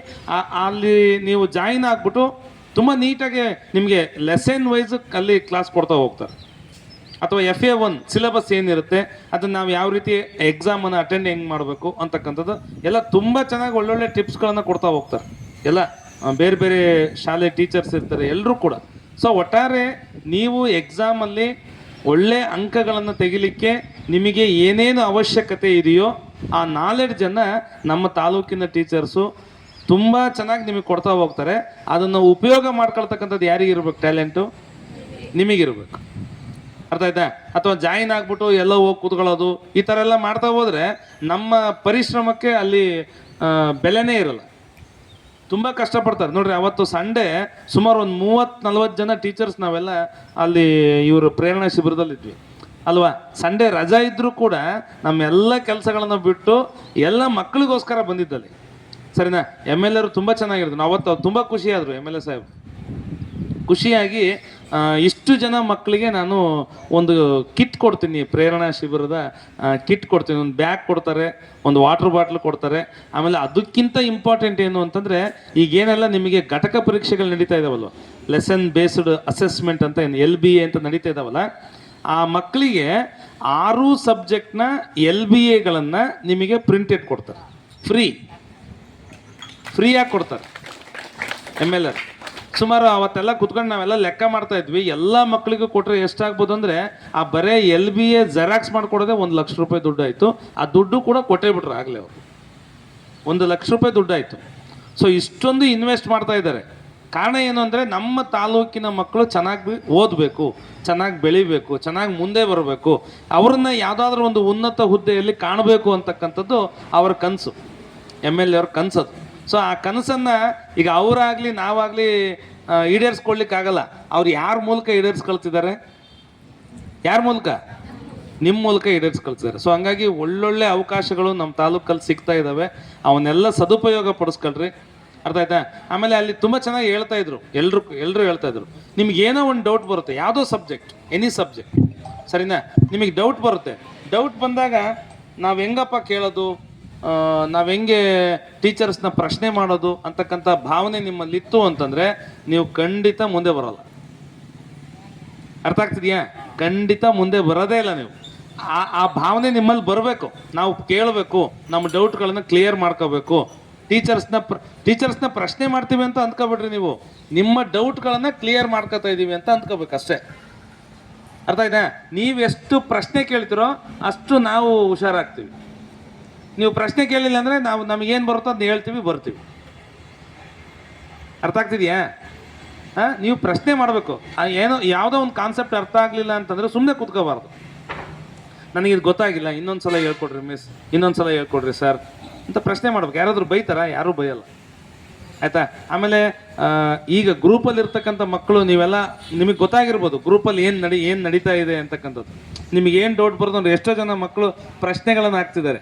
ಆ ಪ್ರಶ್ನೆ ಹಾಕಿದ ತಕ್ಷಣವೇ ಉತ್ತರ ಸಿಗುತ್ತೆ ಅವರಿಗೆ. ಯಾರಾದರೂ ಒಬ್ಬರು ಟೀಚರ್ಸ್ ಒಂದೊಂದು ಸಬ್ಜೆಕ್ಟಿಗೆ ನಾವು 7 ಜನ ರಿಸರ್ವ್ಸ್ ಪರ್ಸನ್ಸ್ ಅಂತ ಟೀಚರ್ಸ್ ಇದ್ದೀವಿ ಒಂದೊಂದು ಸಬ್ಜೆಕ್ಟಿಗೆ. ಅಲ್ಲಿ 6 ಸಬ್ಜೆಕ್ಟಿಗೆ ಎಷ್ಟಾದರು 7 6 42 ಜನ ಸಂಪನ್ಮೂಲ ಶಿಕ್ಷಕರು ಇರ್ತಾರೆ. ಯಾರಾದರೂ ಒಬ್ಬರು ನಿಮ್ಮ ಪ್ರಶ್ನೆಗೆ ಉತ್ತರ ಕೊಡ್ತಾರೆ. ಯಾರಾದರೂ ಒಬ್ಬರು ಪ್ರಶ್ನೆಗೆ ಉತ್ತರ ಕೊಟ್ಟರು. ಆಮೇಲೆ ನಾನು ಆ ಗ್ರೂಪಲ್ಲಿ ಇರ್ತಕ್ಕಂಥ ಮಕ್ಕಳಲ್ಲಿ ನಾನು ಕೇಳ್ಕೊಳ್ತಕ್ಕಂಥದ್ದು ಏನು ಅಂತಂದರೆ, ಸೊ ನೀವು ಏನು ಅಲ್ಲಿ ಕಲಿತೀರಲ್ವ, ಈಗ ಎಲ್ಲರನ್ನೂ ನಾವಲ್ಲಿ ಸೇರಿಸ್ಲಿಕ್ಕೆ ಆಗಲ್ಲ. ನಿಮ್ಮೆಲ್ಲರನ್ನೂ ಕರ್ಕೊಂಡೋಗಿ ಸೇರ್ಸೋಕ್ಕಾಗತ್ತಾ? ಆಗಲ್ಲ. ಹಂಗಾಗಿ ನೀವು ಅಲ್ಲಿ ಏನು ಕಲಿತೀರಲ್ವ ಅದನ್ನು ಇವ್ರ ಜೊತೆ ನೀವು ಸ್ವಲ್ಪ ಹಂಚ್ಕೋಬೇಕು. ಅದು ನಿಮ್ಮ ಸೆಕ್ಷನ್ ಗ್ರೂಪಲ್ಲಾಗಿರ್ಬೋದು, ಅಥವಾ ನೀವು ಕೂತಾಗ ಏನಾದರೂ ಚರ್ಚೆಗಳನ್ನು ಮಾಡುವಾಗ ವಿಷಯಗಳ ಚರ್ಚೆ ಮಾಡ್ಬೇಕಾಗಿರ್ಬೋದು. ಸೊ ಅದು ಏನಾಗುತ್ತೆ ಅಂದರೆ ನೀವು ಎಷ್ಟು ಅದನ್ನು ಎಕ್ಸ್ಪ್ರೆಸ್ ಮಾಡ್ತಾ ಹೋಗ್ತೀರೋ ಅಷ್ಟು ನಾಲೆಡ್ಜ್ ನಿಮಗೆ ಇಂಪ್ರೂವ್ ಆಗ್ತಿರುತ್ತೆ. ಹಂಗಾಗಿ ಸೊ ಇದು ಪ್ರೇರಣಾ ಶಿಬಿರದ ಒಂದು ಇಂಪಾರ್ಟೆನ್ಸ್ ನಾನು ಮುಂದೆ ಎಲ್ಲ ಹೇಳ್ತಾ ಇದ್ದೀನಿ. ಸೊ ಅಲ್ಲಿ ಬಂದು ಅದರ ಅನುಭವವನ್ನು ಹಂಚ್ಕೊಂಡಂಥ ಮಕ್ಕಳಿಗೆ ಎಲ್ರಿಗೂ ಮತ್ತೊಮ್ಮೆ ಧನ್ಯವಾದಗಳನ್ನು ಹೇಳ್ತಿದ್ದೀನಿ. ಕೊನೆಯದಾಗಿ ನಮ್ಮ ಉಪಪ್ರಾಂಶುಪಾಲರು ಈ ಕಾರ್ಯಕ್ರಮವನ್ನು ಕುರಿತು ಮಾತಾಡ್ತಾರೆ. ಬಾಯ್ಸಿಂದ ಒಬ್ಬರು, ಗರ್ಲ್ಸಿಂದ ಒಬ್ಬರು ಯಾರು? ನೆಕ್ಸ್ಟ್ ನಾನು ಹೋಗಬೇಕು. FA1 ಆದಮೇಲೆ ಬೇಕಾದರೆ ಅದನ್ನು ಡಿಸೈಡ್ ಮಾಡೋಣ. ಹೌದಾ? ಈಗ ಮಾತಾಡೋದಿದ್ರೆ ಮಾತಾಡಿ, ತೊಂದರೆ ಇಲ್ಲ. ಓಕೆ, ನಂದಿನಿ. ಎಲ್ರಿಗೂ ನಮಸ್ತೆ. ನನ್ನ ಹೆಸರು ನಂದಿನಿ. ನಾನು 10th C ವಿಭಾಗದಲ್ಲಿ ಓದ್ತಿದ್ದೀನಿ. ಇಷ್ಟೆಲ್ಲ ಇವರು ಪ್ರೇರಣಾ ಶಿಬಿರಕ್ಕೆ ಹೋಗಿ ಅಲ್ಲಿ ನಡೆಸಿದಂಥ ಎಲ್ಲ ವಿಷಯಗಳ ಬಗ್ಗೆ ಮತ್ತು ಅಲ್ಲಿ ನಮಗೆ ಎಷ್ಟು ಅನುಕೂಲ ಸಿಗುತ್ತೆ ಅನ್ನೋದ್ರ ಬಗ್ಗೆ ಹೇಳಿದ ಮೇಲೆ ನಮಗೂ ಅಲ್ಲಿ ಹೋಗಬೇಕು. ಅಲ್ಲಿ ಏನೇನು ಇವ್ರು ತಿಳ್ಕೊಂಡಂಥ ವಿಷಯಗಳನ್ನು ನಮಗೆ ತಿಳಿಸಿದ್ದಾರೆ. ಅದರಿಂದಾಗಿ ನಾವು ಏನೇನು ತಿಳ್ಕೊಬೇಕು, ನಾವು ಅಲ್ಲಿಗೆ ಹೋಗಬೇಕು. ಅಲ್ಲಿ ಹೇಗಿರುತ್ತೆ, ಅವ್ರು ಹೇಗೆ ಹೇಳ್ಕೊಡ್ತಾರೆ ನಮಗೆ, ಮತ್ತು ಅಲ್ಲಿ ಏನೇನು ನಾವು ಏನಾದರೂ ಔಟ್ ಆಫ್ ಸ್ಕೋರ್ ಮಾಡಬೇಕು ಅಂತಂದರೆ ಅಲ್ಲಿ ಹೇಳ್ತಕ್ಕಂಥ ಟ್ರಿಕ್ಸ್ಗಳು ಮತ್ತು ಅವರು ಏನೇನು ಯಾವ್ಯಾವ ರೀತಿ ಹೇಳ್ಕೊಡ್ತಾರೆ. ಅಲ್ಲಿ ಟೀಚರ್ಸ್ ಅಂದರೆ ನಮಗೆ ಪಾಠ ಮಾಡುವಂಥ ಟೀಚರ್ಸ್ ಮಾತಾಡೋ ರೀತಿಯೇ ಬೇರೆ ಇರುತ್ತೆ, ಹೇಳ್ಕೊಡೋ ರೀತಿಯೇ ಬೇರೆ ಇರುತ್ತೆ. ಅಲ್ಲಿ ಬೇರೆ ರೀತಿಯಾಗಿ ಹೇಳ್ಕೊಡ್ತಾರೆ. ಅಂತಹ ಒಂದು ಅವಕಾಶವನ್ನು ನಮಗೂ ನಾನು ಅಲ್ಲಿಗೆ ಹೋಗಬೇಕು, ಪ್ರೇರಣಾ ಶಿಬಿರಕ್ಕೆ ಹೋಗಿ ಅಲ್ಲೂ ಕೂಡ ಏನೇನು ಹೇಳ್ಕೊಡ್ತಾರೆ ಅದ್ರ ಬಗ್ಗೆ ನಾವು ತಿಳ್ಕೊಬೇಕು ಅನ್ನೋ ಕುತೂಹಲ ನನಗೂ ಇದೆ ಅಂತ ಹೇಳಕ್ಕೆ ಇಷ್ಟಪಡ್ತೀನಿ. ಧನ್ಯವಾದಗಳು. ಓಕೆ, ಈ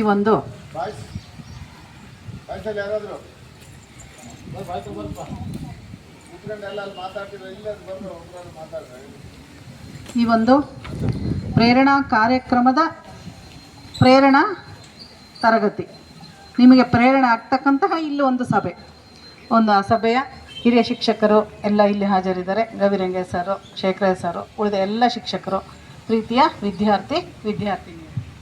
ನೋಡಿ, ಈ ಒಂದು ಪ್ರೇರಣಾ ನಮ್ಮ ತಾಲೂಕಿನಲ್ಲಿ ನಡೀತಿರ್ತಕ್ಕಂತಹ ಪ್ರೇರಣಾ ತರಬೇತಿಯ ಒಂದು ಪ್ರೇರಣೆ ಹೆಂಗಾಗಿದೆ ಅನ್ನೋದು ಮಕ್ಕಳಿಂದೆಲ್ಲ ನಿಮಗೆ ತಿಳಿದು ಬಂತಿವತ್ತು. ಹೌದಾ? ಇವರಷ್ಟೇ ಹೋಗಿ ಬಂದರು ಅಂತ ಅನ್ನಿಸ್ಲಿಲ್ಲ. ಈಗ ಅವರು ಆ ಎಲ್ಲ ಚಿತ್ರಣವನ್ನು ನಮ್ಮ ಕಣ್ಮುಂದೆ ಇಟ್ಬಿಟ್ಟಿದ್ದಾರೆ. ನನಗಂತ ಹಾಗೆ ಅನ್ನಿಸ್ತು, ಕಣ್ಣಿಗೆ ಕಟ್ಟದಾಗಿತ್ತು. ಯಾರ್ಯಾರು ಏನು ಹೇಳಿದರು ಒಂದು ಪಾಯಿಂಟ್ನೂ ಬಿಡಲಿಲ್ಲ. ಒಬ್ಬೊಬ್ರು ಈಗ ಇವಳು ಹೇಳಿದ್ಲು ಅಂದರೆ ಅವಳು ಬೇರೆನೇ ವಿಷಯ ಹೇಳಿದ್ಲು, ಅವಳು ಹೇಳಿದ್ದಕ್ಕೆ ಹೊರತಾಗಿ ಇನ್ನೂ ಬೇರೆ ವಿಷಯ ಹೇಳಿದ್ಲು. ಲಾಸ್ಟ್ ಪಾಯಿಂಟ್ವರೆಗೂ ಕೂಡ ಸಪ್ರೇಟ್, ಕೊನೆಗೂ ಒಂದು ಪಾಯಿಂಟ್ ಬಿಡಲೇ ಇಲ್ಲ ಅನ್ನೋ ಮಟ್ಟಕ್ಕೆ ಎಲ್ಲ ಒಂದು ಹೊಸ ವಿಷಯವನ್ನು ಖಂಡಿತವಾಗ್ಲೂ ಅದು ನಿಜವಾಗ್ಲೂ ಭಾಳ ಆಶ್ಚರ್ಯ ಆಯ್ತು. ಈಗ ಯಾಕೆ ಗೊತ್ತಾ, ಅಯ್ಯೋ ಅವರೆಲ್ಲ ಎಲ್ಲ ಹೇಳ್ಬಿಟ್ಟಿದ್ದಾರೆ, ಇನ್ನೇನು ಹೇಳೋದು ಅಂತ ಯಾರೂ ತಡವರಿಸಲಿಲ್ಲ. ಎಲ್ಲರೂ ಸಪ್ರೇಟಾಗಿ ವಿಷಯಗಳನ್ನ ಎಲ್ಲವೂ ತುಂಬ ಚೆನ್ನಾಗಿ ಹೇಳಿದರು, ಬೋಲ್ಡಾಗಿ ಹೇಳಿದರು. ಅದರಿಂದ ಇನ್ಸ್ಪೈರ್ ಆಗಿದ್ದಾರೆ. ಆ ಇನ್ಸ್ಪೈರ್ ಆಗಿರ್ತಕ್ಕಂಥದ್ದನ್ನು ನಿಮಗೂ ಕೂಡ ಪ್ರೇರಣೆ ಆಗುವಂತೆ ಹೇಳಿದ್ದಾರೆ. ಪ್ರೇರಣೆ ಆಗಬೇಕಾಗಿರೋದು ಈಗ ನೀವು ಪ್ರೇರೇಪಿತವಾಗಿ ಕುತ್ಕೊಂಡ್ರೆ ಅಷ್ಟೇ. ಇಲ್ಲ ಏನೋ ಒಂಥರ ರಿಜಿಡ್ಡಾಗಿ ಏನೋ ಹೇಳ್ತಿದ್ದಾರೆ ಬಿಡು, ಕೊನೆಗೂ ನೋಡು ತಲೆ ಕೆಳಗಾಕಿರೋರು ಕೆಲವರು ಇದ್ದೀರಿ. ಮತ್ತು ನನಗೆ ನೋಡಿದ ತಕ್ಷಣ ಮುಂದಕ್ಕೆ ಬಗ್ದ, ಅವನು ಹಿಂದಕ್ಕೆ ಹೊರ್ಕೊಂಡು ಕೂತಿದ್ದ, ಫ್ರಂಟ್ 4th ಬಾಯ್. ಆದರೆ ನಾನು ನೋಡಿದ ತಕ್ಷಣ ಮುಂದಕ್ಕೆ ಬಂದ ಅವನು, ಸರಿನಾ? ಆದರೆ ಇದೆಲ್ಲಿ ಮುಗಿಯುತ್ತೋ, ಯಾವಾಗ ಮುಗಿಯುತ್ತೋ ಆ ಇಂಟ್ರೆಸ್ಟ್ ಇರಬಾರ್ದು. ನೀವು ಯಾವುದೇ ಪ್ರೋಗ್ರಾಮ್ ಆಗಲಿ ನೆನ್ಪಿಟ್ಕೊಳ್ಳಿ, ಒಂದು ನೋಟ್ಬುಕ್ಕು, ಒಂದು ಪೆನ್ನು ಯಾವಾಗಲೂ ಇಟ್ಕೊಳ್ಳಿ. 10th ಓದ್ತಿದ್ದೀರಿ, 8th ನಾವು ಅದನ್ನೇ ಹೇಳ್ತೀವಿ. ಯಾರು ಊಟ ಬಾರ ಹಾಂ ಗೊತ್ತಾಯ್ತೇನ್ರಪ್ಪ. ಒಂದು ನೋಟ್ ಪ್ಯಾಡು ಒಂದು ಪೆನ್ನು ಯಾವಾಗಲೂ ಇಟ್ಕೊಂಡಿರಿ. ನಿಮಗೇನಾದರೂ ಕ್ವಶನ್ಸ್ ಡೌಟ್ ಬರುತ್ತಲ್ಲಪ್ಪ, ಅದು ಕೇಳೋಣ ಅಂತಿರ್ತೀರಿ, ಅದು ಮರ್ತೋಗ್ಬೋದು, ಅದನ್ನು ನೋಟ್ ಮಾಡಿ ಇಟ್ಕೊಳ್ಳಿ. ನಂತರ ಅದನ್ನು ಕೇಳಿದ ಮೇಲೆ ಅದಕ್ಕೆ ಉತ್ತರ ಸಿಗುತ್ತಲ್ವಾ, ಅದಕ್ಕೆ ಉತ್ತರ ಸಿಕ್ಕ ತಕ್ಷಣ ನೀವು ಅದರಲ್ಲಿ ಬರ್ಕೋಬೇಕು, ಮತ್ತದು ಮರ್ತೋಗ್ಬೋದು. ಹೌದಾ? ಆದ್ದರಿಂದ ಯಾವಾಗಲೂ ನೀವು ಏನು ಡೌಟ್ಸ್ ಬರುತ್ತೋ ಅದನ್ನೆಲ್ಲವನ್ನು ನೋಟ್ ಮಾಡಿ ಇಟ್ಕೊಳ್ಳಿ. ಫಸ್ಟ್ ಪಾಯಿಂಟ್ ನಿಮಗೆ ಕೇಳಿಸ್ತಾ ಆಚಾರಿ? ಹೌದಾ? ಏನು ಮಾಡ್ಬೇಕು ನಾವು? ಫಸ್ಟು ಪಾಯಿಂಟ್ಸ್ ನೋಟ್ ಮಾಡಿ ಇಟ್ಕೋಬೇಕು. ಡೌಟ್ಸ್ ಬರೋವನ್ನೆಲ್ಲ ನೋಟ್ ಮಾಡಿ ಇಟ್ಕೋಬೇಕು. ಅಥವಾ ನಿಮಗೇನೋ ಹೊಸದೊಂದು ಒಳೆದಿರುತ್ತೆ, ಅದನ್ನು ಹೇಳೋಣ ಅಂತ ಆಸಕ್ತಿ ಇದ್ದರೆ ಅದನ್ನು ನೋಟ್ ಮಾಡಿ ಇಟ್ಕೊಳ್ಳಿ. ಆ ರೀತಿಯಲ್ಲಿ ಅದಕ್ಕೆ ನೀವೇನಾರು ಕ್ವಶನ್ಸ್ ಕೇಳಿದಾಗ ಉತ್ತರ ಹೇಳ್ತಾರಲ್ಲ, ಅದನ್ನೂ ಬರೆದಿಟ್ಕೊಳ್ಳಿ. ಆ ಥರ ನೀವು ವರ್ಷ ಇಡೀ ನೀವು ಅದೇ ರೀತಿ ಎಂಗೇಜ್ ಆಗಬೇಕು.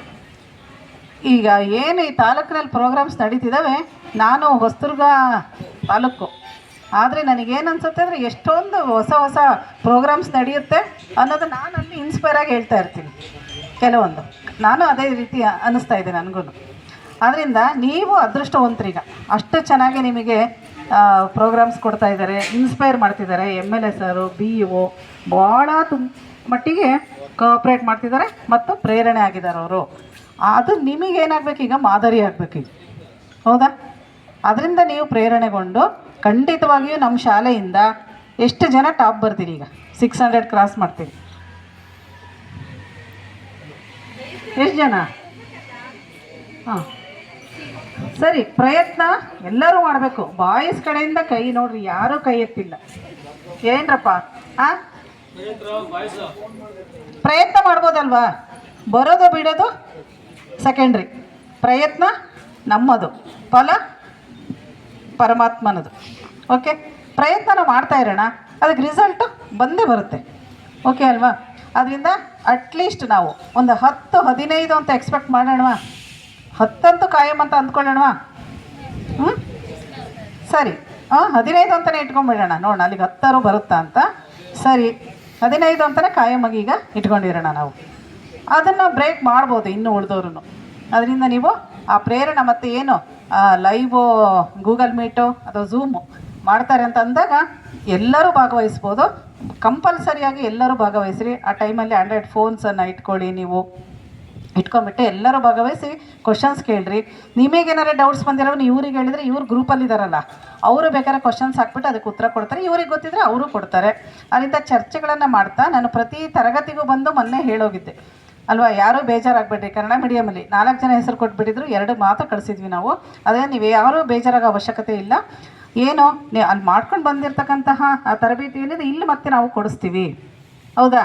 ಅದರಿಂದ ಪಾಸಿಟಿವ್ ಆಗಿರ್ರಿ, ತಲೆನೇ ಕೆಡಿಸ್ಕೋಬೇಡಿ. ಒಟ್ಟು ಓದೋದ್ರ ಕಡೆ ಗಮನ ಕೊಡಿ. ಸಬ್ಜೆಕ್ಟ್ ವೈಸ್ 6 ಸಬ್ಜೆಕ್ಟ್ ಹೆಂಗೆ ಓದಬೇಕು ಅನ್ನೋದನ್ನು ಹೇಳಿದ್ದಾರೆ. ಅದರಿಂದ ಅದನ್ನು ಚಾಚು ತಪ್ಪದೆ ನೀವು ವರ್ಷ ಪೂರ್ತಿ ಫಾಲೋ ಮಾಡಬೇಕು. ಅದ್ರ ಜೊತೆಗೆ ಫಸ್ಟು ಶಿಸ್ತನ್ನು ಬೆಳೆಸ್ಕೋಬೇಕು ನೋಡಪ್ಪ. ಶಿಸ್ತು ಇದ್ದರೆ ತಾನೇ ಓದೋದು ಹಿಂದೆ ಬರುತ್ತೆ. ಶಿಸ್ತು, ವಿನಯ ಅವೆರಡು ತುಂಬ ಇಂಪಾರ್ಟೆಂಟು. ಇಷ್ಟೆಲ್ಲ ಹೇಳಿರ್ತೀವಿ, ಮತ್ತು ಅದೇ ಕೆಲಸ ಮಾಡ್ತೀರಿ. ಸ್ಪೆಷಲ್ ಕ್ಲಾಸಿಗೆ ಬರೋದಿಲ್ಲ. ಎಷ್ಟು ಜನ ಸ್ಪೆಷಲ್ ಕ್ಲಾಸಿಗೆ ಇರೋದಿಲ್ಲಪ್ಪ? ಅಲ್ಲೇ ಲಾಸ್ ಆಯಿತಾ ನಿಮಗೆ? ಮೇಯ್ನ್ ಲಾಸ್ ಅಲ್ಲಿಂದಲೇ ಸ್ಟಾರ್ಟ್ ಆಗುತ್ತೆ ಬೆಳಗ್ಗೆ. ಅದರಿಂದ ಕಂಪಲ್ಸರಿಯಾಗಿ ನೀವು 9 ಗಂಟೆಗೆ ಇಲ್ಲಿ ಇರೋ ಥರ ನೀವು ಡೈಲಿ ಇನ್ಮೇಲೆ ಮನೆಗೆ ಎಷ್ಟೊತ್ತಿಗೆ ಬಿಡಬೇಕೋ ಟೈಮನ್ನು ಸೆಟ್ ಮಾಡ್ಕೊಳ್ಳಿ. ಈಗ ನಾನು ಇಲ್ಲಿ 9:20, 9:15 ನಾನು ಇಲ್ಲಿ ಇರಬೇಕು ಅಂದರೆ ನಾನು ನಮ್ಮ ಊರನ್ನು ಎಷ್ಟೊತ್ತಿಗೆ ಬಿಡ್ತೀನಿ? 8 ಕರೆಕ್ಟಾಗಿ 1 ಅವರ್ ಬೇಕು. 8 ನಾನು ಆ ಬಸ್ಸಿಗೆ ಬರಲೇಬೇಕು ಅಂತ ಫಿಕ್ಸ್ ಆಗ್ತೀನಿ. ಒಂದು 5 ನಿಮಿಷ ಬಿಡು ಹೋದ್ರಾಯ್ತು ಅಂದ್ಕೊಂಡ್ರೆ ಮತ್ತಲ್ಲೇ 10 ಗಂಟೆ ಆಗಿಬಿಡುತ್ತೆ. ಅಲ್ಲಿ ಮೈಂಡ್ ಫಿಕ್ಸ್ ಮಾಡ್ಕೋಬೇಕು ನಾವು. ಹಂಗಾದ್ಮೇಲೆ ನಾನು ಎಷ್ಟೊತ್ತಿಗೆ ಎದ್ದೇಳಬೇಕು? ಆ ದಿನಚರಿಗಳನ್ನು ಮುಗಿಸಿ ನಾವು ತಿಂಡಿನೂ ಯಾವತ್ತೂ ತಿಂದೇ ಬರಲ್ಲ ನಾನು. ಒಟ್ಟಂತ ಅಲ್ಲಿ ಟೈಮನ್ನು ನೀವು ಫಿಕ್ಸ್ ಮಾಡ್ಕೋಬೇಕು. ಬೆಳಗ್ಗೆ ನಿನ್ನೆ ಹೇಳಿದ್ರಿ ಇಲ್ಲಿ ಯಾರು ಅಂತ ಹೇಳ, 7 ಗಂಟೆಗೆ ಎದ್ದಾಳ್ತಾಳೆ ನನ್ನ ಮಗಳು ಅಂತ.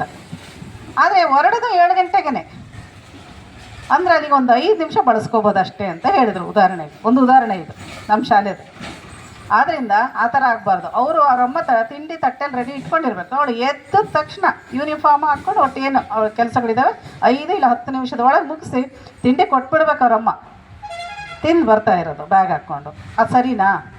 ಅಲ್ಲ, ಅದು ದಿನಚರಿ ಸರಿ ಇಲ್ಲ. ಅದರಿಂದ ನೀವೇನು ಮಾಡಬೇಕಾಗಾದ್ರೆ ನಾವು ಎಷ್ಟು ಗಂಟೆಗೆ ಹೇಳ್ಬೇಕು ಅಂತ ಹೇಳಿದ್ದೀವಿ? 5 ಗಂಟೆ ಅಂತ ಇನ್ಮೇಲೆ ಫಿಕ್ಸ್ ಆಗಿ ಮೈಂಡಲ್ಲೇ ಅಲಾರಾಮು ಅದು ಫಿಕ್ಸ್ ಆಗಬೇಕು 5 ಗಂಟೆ ಅನ್ನೋದು. ಆವಾಗ 5 ಗಂಟೆಗೆ ಅಲಾರಾಮ್ ಇಡೋದೇ ಬೇಡ, ನೀವೇ ಎದ್ದು ಬಿಡ್ತೀರಿ. ಎದ್ದೇಳ್ತೀರಾ? ಬೇಡ, 5:15ಗೆ ಎದ್ದೇಳ್ತೀರಾ? 5ಕ್ಕೆ ಎದ್ದೇಳೋರು 5ಕ್ಕೆ ಎದ್ದೇಳ್ರಿ. ಹಂಗೂ ತೀರಾ ಆಗ್ತಿಲ್ಲ ಅನ್ನೋರು 5:15ಗೆ ಎದ್ದೇಳಿ. ಆಮೇಲೆ ಬರ್ತಾ ಬರ್ತಾ ಬರ್ತಾ ಅಭ್ಯಾಸ ಆಗುತ್ತೆ. ಮಾಡ್ತೀರಲ್ಲ? ಅದರಿಂದ ಎಲ್ಲ ಟೀಚರ್ಸ್ ಏನು ಹೇಳ್ತಾರೆ, ಪಕ್ಕ ಚಾಚು ತಪ್ಪದೆ ಮಾಡ್ಕೊಳ್ಳಿ. ಆಮೇಲೆ ಆಟ ಅವೆಲ್ಲ ಎಷ್ಟು ಜನ ಇದ್ದೀರೋ ಅಷ್ಟು ಮಾತ್ರ ಹೋಗಿ, ಎಷ್ಟು ಬೇಕೋ ಅಷ್ಟು ಊಟಕ್ಕೇನು ಉಪ್ಪಿನಕಾಯಿ ಇರುತ್ತೋ ಆ ರೀತಿ ಮಾತ್ರ ಸ್ಪೋರ್ಟ್ಸನ್ನು ನೀವು ಬಳಸ್ಕೊಳ್ಳಿ. ಇನ್ನು ಉಳಿದಂತೆ ಚೆನ್ನಾಗಿ ಓದೋದು. ಯಾಕೆಂದರೆ ನಮಗೆ ಈಗಾಗಲೇ ಗೊತ್ತಿದೆ ಈಗ 2 ವರ್ಷ ಎಕ್ಸಾಮ್ ಯಾವ ಥರ ನಡೀತಿದೆ ಅಂತ, ಹೌದಾ? ವಿತೌಟ್ ಗ್ರೇಸು, CC ಕ್ಯಾಮ್ರಾ ಇದೆಲ್ಲವೂ ಇರುವಂತೆ. ಆದ್ದರಿಂದ ನಿಮಗೆ ಒಳ್ಳೇದಾಗ್ತಾ ಇದೆ. ಅದು ಅಷ್ಟು ಮಾಡಿದ್ರು ಅನ್ನೋದಕ್ಕಿಂತ ಆ ಪ್ರೋಸೆಸ್ ಅದು ಆಗಿದ್ದರಿಂದ ನಿಮಗೆ ಅದು ತುಂಬ ಒಳ್ಳೆಯದಾಗಿದೆ. ಯಾಕೆ? ಚೆನ್ನಾಗಿ ಓದುವ ಕಡೆಗೆ ಮನಸ್ಸನ್ನು ಕೊಡ್ಬೋದು. ಪ್ರಾಂಪ್ಟಾಗಿ ಈಗ ಓದಿ ನಾವು ಬರಿತಾ ಇದ್ದೀವಿ ಎಕ್ಸಾಮ್, ಹೌದೇನಪ್ಪ? ಅದರಿಂದ ಅದು ಪಾಸಿಟಿವ್ ಆಗಿ ತೊಗೊಂಡ್ಬಿಟ್ಟು ನಾವು ನಮ್ಮ ಶಾಲೆಗೆ KPS ಶಾಲೆಗೆ ನೀವೆಲ್ಲರೂ ಚೆನ್ನಾಗಿ ಹೆಸರನ್ನ ತಂದು ಕೊಡ್ತೀರಾ ಅಂತ ನಾನು ಹೇಳ್ತಾ, ಅದರಲ್ಲಿ ಭಾಗಿಯಾದಂಥ ಎಲ್ಲ ಆರ್ಪಿಗಳು, ಪಾರ್ಟಿಸಿಪೇಟ್ ಮಾಡ್ತಾರೆ, CG ಸರ್, ಎಲ್ಲ ಕೋಆಪ್ರೇಟ್ ಮಾಡ್ತಿರ್ತಕ್ಕಂಥ ಎಲ್ಲ ಶಿಕ್ಷಕರು, ಓಕೆ, ಅವರೆಲ್ಲರಿಗೂ ಧನ್ಯವಾದ. ನಿಮಗೂ ಕೂಡ ಧನ್ಯವಾದಗಳು. ಒಳ್ಳೆಯದಾಗಲಿ.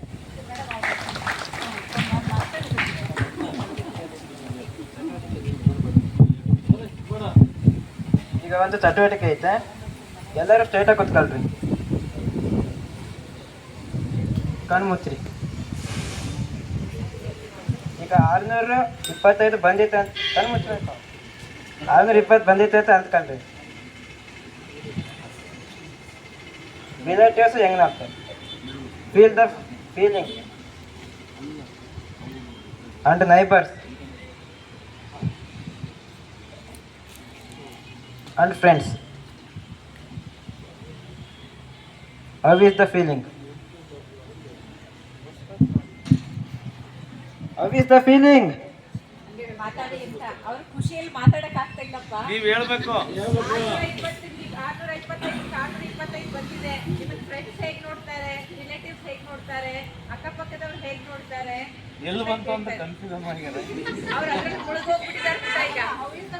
ನೀವು ಮನಸ್ಸಲ್ಲಿ ಯೋಚನೆ ಮಾಡ್ಕೊಳ್ಳಿ. ಈಗ ಅದೇ ಫೀಲಿಂಗಲ್ಲಿ 600ಕ್ಕಿಂತ ಕಡಿಮೆ ಬಂದಿತ್ತೆ, ಒಂದು 400 ಬಂದಿತ್ತೆ ಅಂದ್ಕೊಳ್ರಿ.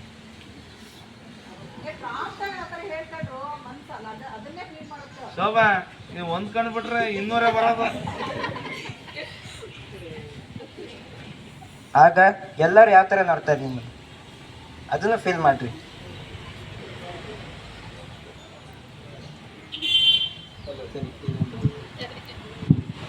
Okay, relax. ಓಕೆ ನೋಡ್ರಿ, ಅಂದರೆ ಅವನು ತುಂಬ ಚೆನ್ನಾಗಿ ಆ್ಯಕ್ಟಿವಿಟಿ ಮಾಡಿಸ್ದ ಅಲ್ಲಿ ಮಾಡಿಸಿದ್ದು. ನಾವು ಕಣ್ಣು ಮುಚ್ಕೊಂಡು ನಾವು ಯಾವುದ್ರ ಬಗ್ಗೆ ಪಾಸಿಟಿವ್ ಆಗಿ ಯೋಚನೆ ಮಾಡ್ತೀವೋ ಅದು ನಮಗೆ ಪಾಸಿಟಿವ್ ಆಗೇ ಕಾಣುತ್ತೆ. ನೆಗೆಟಿವ್ ಆಗಿ ಯೋಚನೆ ಮಾಡಿದರೆ ನೆಗೆಟಿವ್ ಆಗಿ ಕಾಣುತ್ತೆ, ಅಷ್ಟೇ. ಜಸ್ಟ್ ಸಿಂಪಲ್ ಅದು. ಸೊ ನಾವು ನಮ್ಮ ಲೈಫನ್ನು ಅಥವಾ ಅದರಲ್ಲಿ ಎಕ್ಸಾಮ್ ಇರಲಿ, ಮತ್ತೊಂದಿರಲಿ, ಏನೇ ಇರಲಿ, ಹೇಗೆ ತಗೋಬೇಕು ನಾವು? ಪಾಸಿಟಿವ್ ಆಗಿ ತಗೋಬೇಕು. ಆಮೇಲೆ LBA ಬಗ್ಗೆ ಹೇಳ್ತಾ ಇದ್ರು ನಿಮಗೆ, ಸರಿನಾ?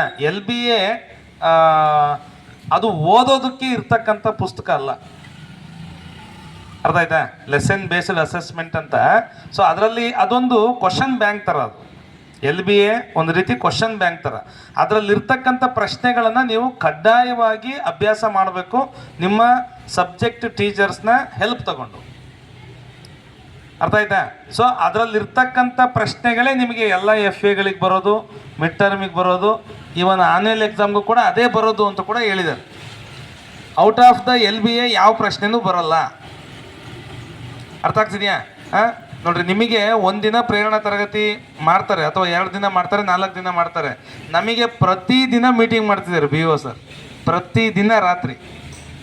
ಅಂದರೆ ಮಕ್ಕಳನ್ನ ಹೇಗೆ ತಯಾರು ಮಾಡಬೇಕು ಅನ್ನೋ ಕಾರಣಕ್ಕೆ ತುಂಬ ಪ್ರತಿದಿನ ಮೀಟಿಂಗ್ ಮಾಡ್ತಾ ಇದ್ದಾರೆ. ಅಂದರೆ ಅದರಿಂದ ಅವರಿಗೆ ನಮ್ಮ ತಾಲೂಕಿನ ಮಕ್ಕಳು ಹೆಂಗೆ ಓದಬೇಕು ಅಂತಕ್ಕಂಥ ಕಾಳಜಿ ತುಂಬ ಇದೆ. ಸೊ ಹಂಗಾಗಿ ಅವರೆಲ್ಲರ ಕನಸನ್ನು ಈಡೇರಿಸ್ಕೊಳ್ಳಿಕ್ಕೆ ತಾವೆಲ್ಲರೂ ಕೂಡ ಪ್ರಯತ್ನ ಪಡಬೇಕು, ಆಯಿತಾ? ಚೆನ್ನಾಗಿ ಓದ್ಕೋಬೇಕು. ನಿಮಗೇನು ಗೊತ್ತಿಲ್ವೋ ಆ ವಿಷಯಗಳನ್ನು ತಿಳ್ಕೋಬೇಕು, ಅಭ್ಯಾಸ ಮಾಡಬೇಕು, ಓದಬೇಕು, ಆಯಿತಾ? FA ಎಕ್ಸಾಮ್, FA1 ಎಕ್ಸಾಮನ್ನು ಸೊ ನೆನ್ನೆ ಮೀಟಿಂಗಲ್ಲಿ ಹೇಳಿದ್ದಾರೆ, ಇನ್ನು HM ಅವರ ಮೀಟಿಂಗಲ್ಲಿ ಹೇಳ್ತಾರೆ. ಸೊ ಮಂಗಳವಾರದಿಂದ ಸ್ಟಾರ್ಟ್ ಆಗುತ್ತೆ. ಮಂಗಳವಾರ 29, 30, 31 3 ದಿನ, ಪ್ರತಿದಿನಕ್ಕೆ 2 ಸಬ್ಜೆಕ್ಟ್ ಅಂತೆ.